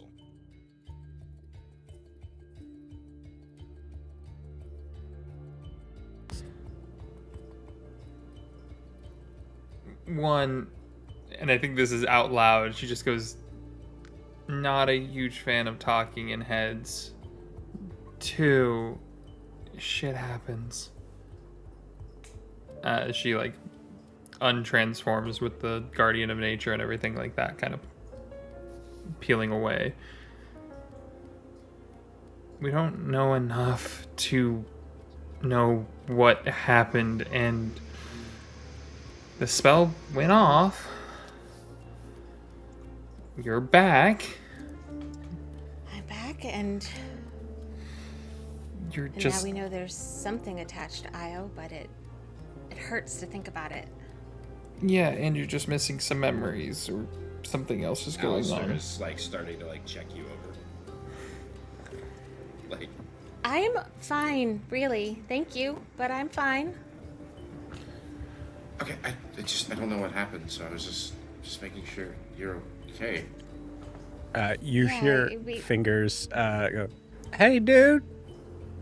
Woman said she's fine." Fingers? How about Thank you, you Fingers. go check and make sure everything in the cart is alright? And I'm Yeah, I perfectly did do pretty capable of good. looking after myself. Thank you, Fingers. Gwyn, that's Alistair. You don't remember Alistair? Should I? Wait, I'm sorry. We've... What do you mean? I'm really sorry. I don't think we've met. I don't... Spins and looks at Bridget. What did I you mean, do? it was... I... Joe, do I Listen, I cast a spell. I don't know what happened. remember walking through the Raven Queen's domain? And do I remember last time that I also lost a memory then?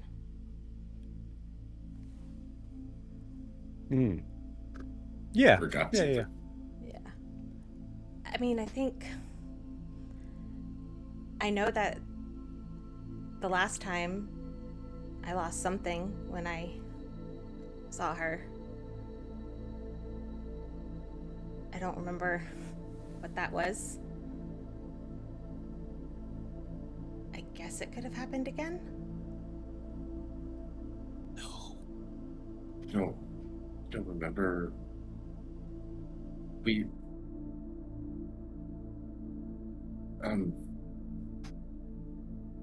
you don't remember the last couple of days or No, I remember we've been traveling through the woods and there was the druid lady and Bridget planted a tree. Or We met Fingers. Again. right, and you and I we were going over the journal that we found. You and me together. I remember Bridget reading something. Joe, do I remember the journal itself? Is just for Alistair sure. missing from my memory? Yes. Yeah. Yeah, I'd say like anything that was like specific Alistair to it, you remember, like you're not really sure why you retained the information about it. Maybe it was someone like you don't remember who picked it up or whatever. Yeah. You could even like Like, you could even say that like people fill like that you like fill that in with someone. Yeah. Yeah, Bridget and I went through that journal and the world tree, and I don't know. My brain is. I was dead a few minutes ago. Maybe that's. I'm really sorry. You feel it. Cold, clammy hands. 2 of them holding onto your hand. You don't. I mean, we've known each other for years. We went to school together. You've had dinner with my parents. Joe, that's a weird Bit of my question. Do whole- I remember Alina and Faustus? Yeah. I mean, there was this handyman at the Ludus who used to have Io and I for dinner. I think he was lonely, he and his wife. No, Gwyn. That Alistair is their son. Hey, if you're gonna talk, Because- can you come down here? Okay, but Gwyn, you can't look at me. I don't know whatever is above me is gonna attack you again or whatever. Yeah, I'm quite fine with not dying again. So, I think Io floats down. And yeah, he's we've been thick as thieves ever since we did our first year of the Ludus. Hey, Io, We does a spent dirty 20 hit? nights- Yeah. Cool. Alistair rears back and punches you. You take 2 points of force damage. Or bludgeoning damage. okay, there's no need for physical violence. No, Gwyn, it's all right. This is what I deserve. It's Go not- ahead. Does 15 hit? 15, and I'm giving him the help action. Yeah. I'm- You can give him advantage. I'm Sure. I'm gray rocking, so yeah, he has advantage. 16 hit? Yes, 16 just hits. Great. Take another 2 points of bludgeoning damage. Okay. Io's gonna keep standing here. Okay, that's I'm not here until you're solving done. anything. 2 points. What'd you say? Take another 2 points. All right. Alistair, Io, what the fuck are you doing? This is how men need to communicate sometimes. What did you do? He just looks at you and shakes his head. No, he does. I don't know.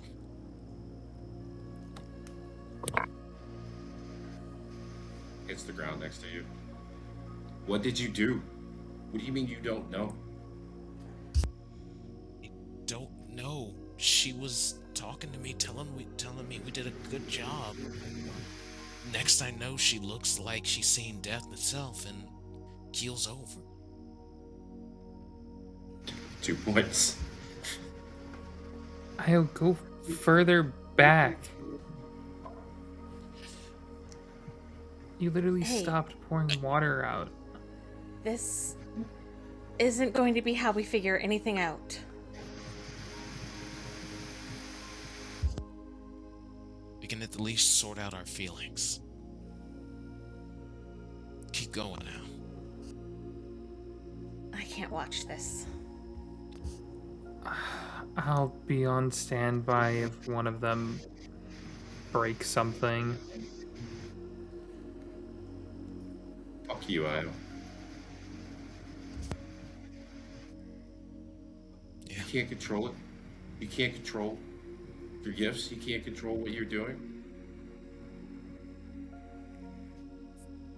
I thought I could.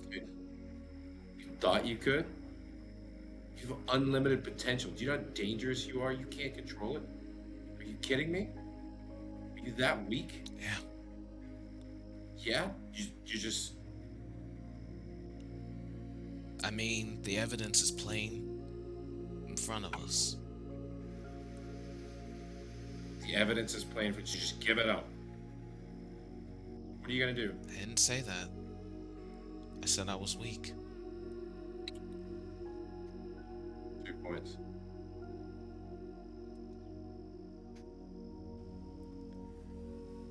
You I fight don't back. think it has There's anything to nothing. do with weakness or strength. Not that way, anyway. No, I'm not gonna harm you again. Take another 2 points. Do something. Don't give up. Are you kidding me? All right. What I am gonna do, I'm gonna make this right. I'm gonna help Gwyn get her memory back. I'm gonna help her rebuild her relationship with you. No. Um, No, man, you don't get to do that. You don't get to just give up. Tell I'm me not you're giving weak. up. I am weak because I decided to try and cut y'all out of the equation and do everything on my own. And the consequences of my actions had me break my moral code in a day and kill one of my other best friends. And this time, I can't say someone mind controlled me. Whatever I unleashed in myself is far more dangerous than I ever could have imagined. So dangerous that I don't have a patron anymore. And that thing was immensely powerful. But whatever I did, it shuddered, and I don't have its abilities anymore. And then he tries to demonstrate by trying to summon a tentacle, but all he manages to do is just levitate some rocks instead that kind of make a crude facsimile of a tentacle.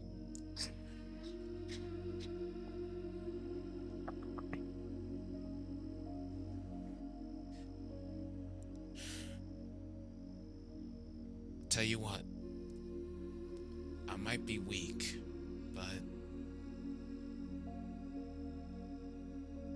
I'll work with y'all to fix everything I broke.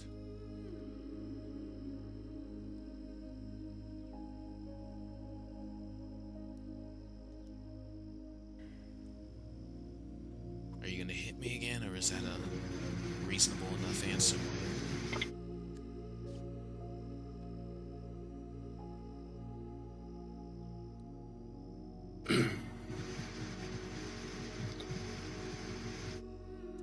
He takes the cane, and with a nat 20, hits you across the face one last time, 4 points. Turns around, looks at Bridget, not nicely. Looks at Gwyn. Name's Alistair. Alistair.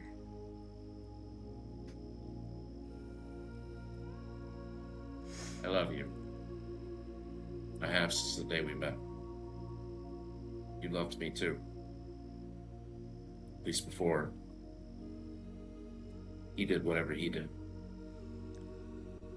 And I think it's been a really long time since, without the memory of Alistair, anyone has said, I love you to Gwyn. And I think you see that on her face. You and I were gonna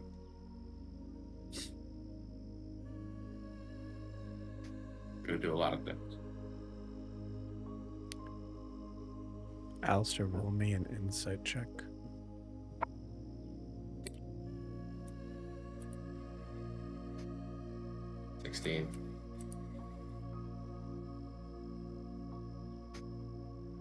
You see the something more than surprise on Gwyn's face from those words.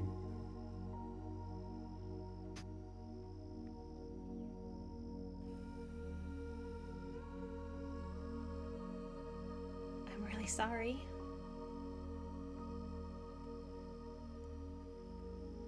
It's okay. I spent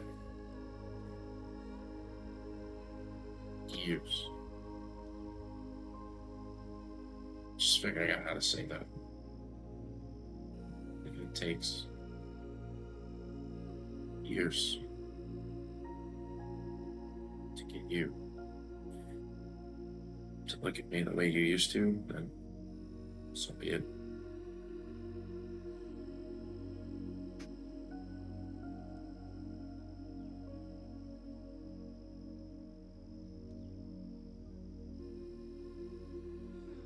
Sorry, I didn't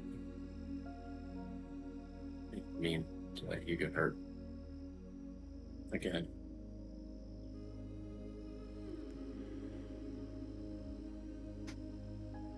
I don't think that's within your control.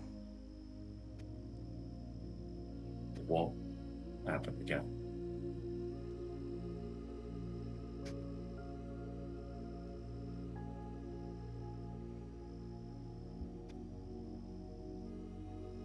Sure. Alistair, give me a wisdom saving throw.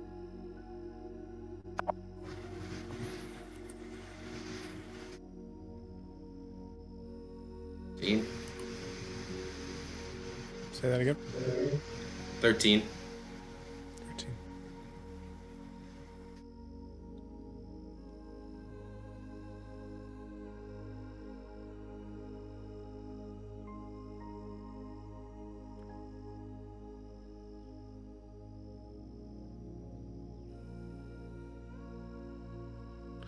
You have a choice here.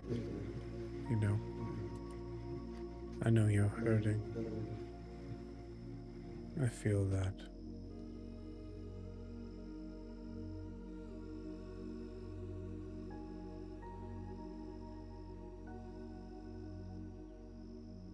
But one of those choices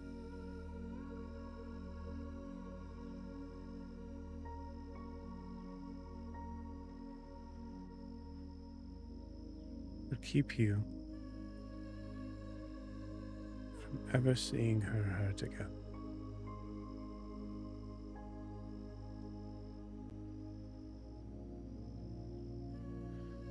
And it is what you want.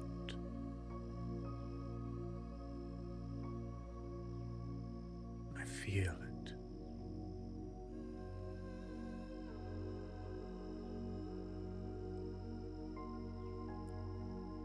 Right now, it is impossible to recognize this, I know.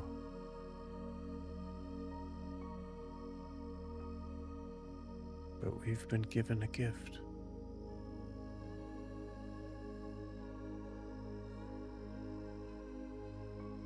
You have lived in pain and suffering your entire life. Days, months, years will make no difference.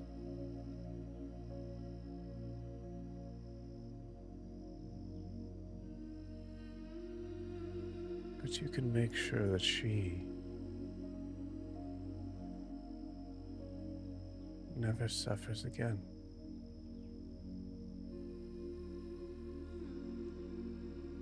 Because you know knowing you is suffering.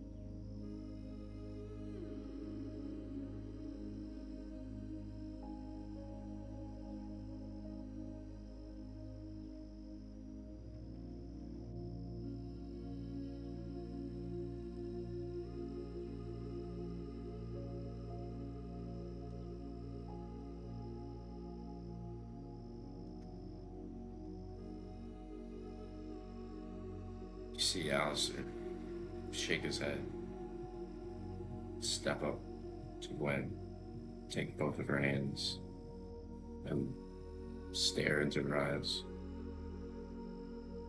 She's right.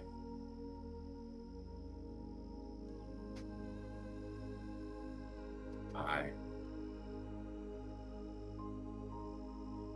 stay near you.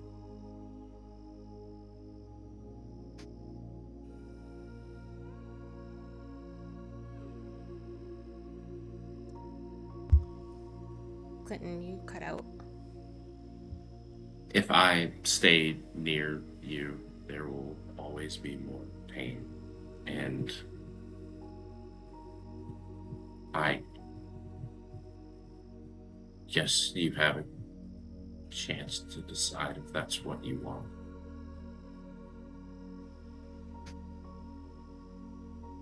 I know that's not fair to ask you this right now, but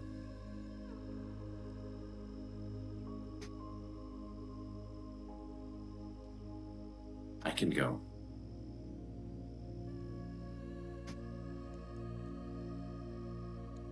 Little man said pain is what makes us feel alive. Pain means we are alive.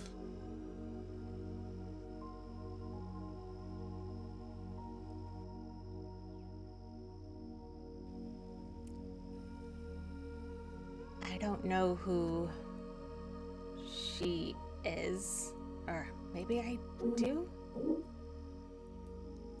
It's very confusing. But I've had a lot of choices made for me throughout my life. But I have never run away from a challenge. And if there's a version of me that loved you, I can only assume that you don't run either.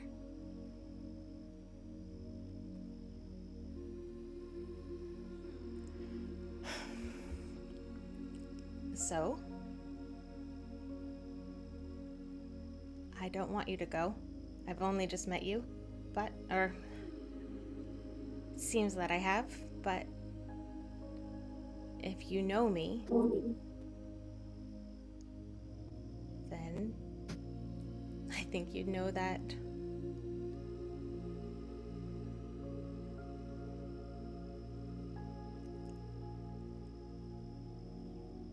I'm not afraid of pain.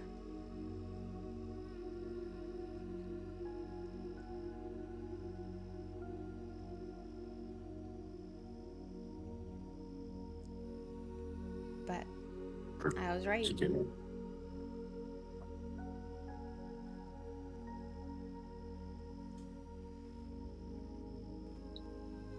I look forward to getting to know you again. You're really gonna have to explain the whole transformation that you did, because that was pretty neat. Alistair, give me a ooh. As Gwyn says, that was pretty neat. Give me another wisdom saving throw, this time with advantage.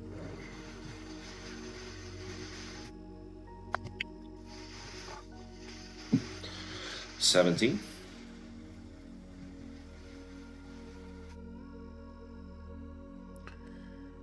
The voice keeps going.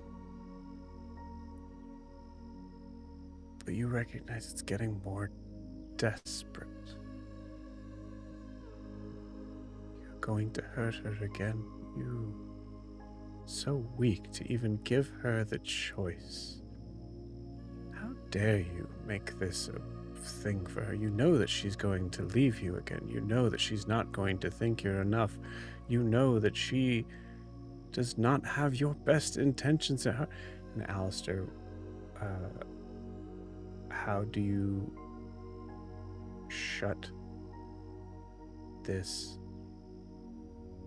primordial up?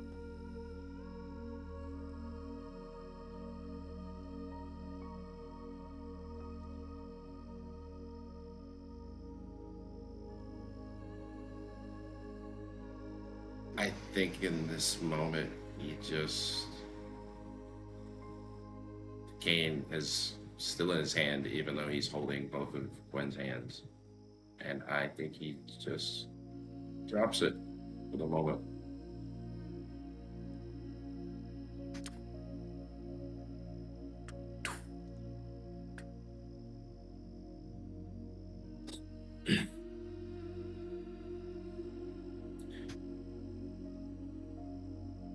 I do know you. All of you, and every possible version of you. It's the best one.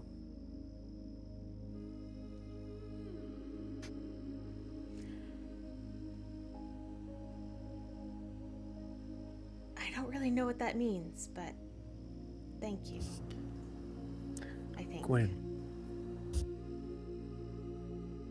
I'm gonna say you do remember being worried about being replaced by another version of yourself.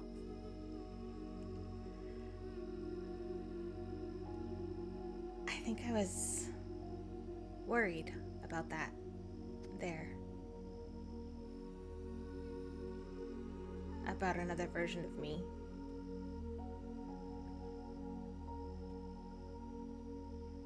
Being better, coming here.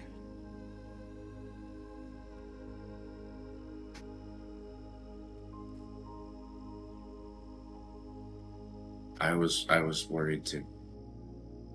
We don't have to worry about that. For now.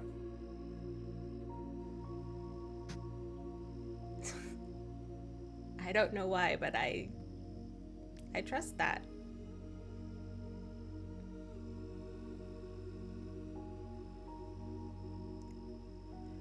Okay, she's going to very gently take her hands back, but not like in a don't touch me sort of way, just in a this is a very heavy moment and it's a lot sort of way. You see, you hear a sound from Eva's throat that sounds entirely involuntary, but it is a clear sort of no. Nope, it's fine. No, it's just. This would have been a better way to. Go ahead. I think Gwen's gonna look over and go, I know that you're a very good author, but this is not fiction. Okay. All right. Yes. No. It would have been a much better way to sort of. Eva, it's okay. No, come on to the cart. But the scene would have been much more interesting. It's okay. No, it's okay. No, just come on. Kiss. Come on. Just go kiss to the court. once. No, that is weird. And I think with that sound, we pull back as we hear Bridget pulling Eva away from this situation. Leaving just the evening and the Ludus kids to figure out where they stand with each other at this moment. And with that, we'll end tonight's session. See you all next week.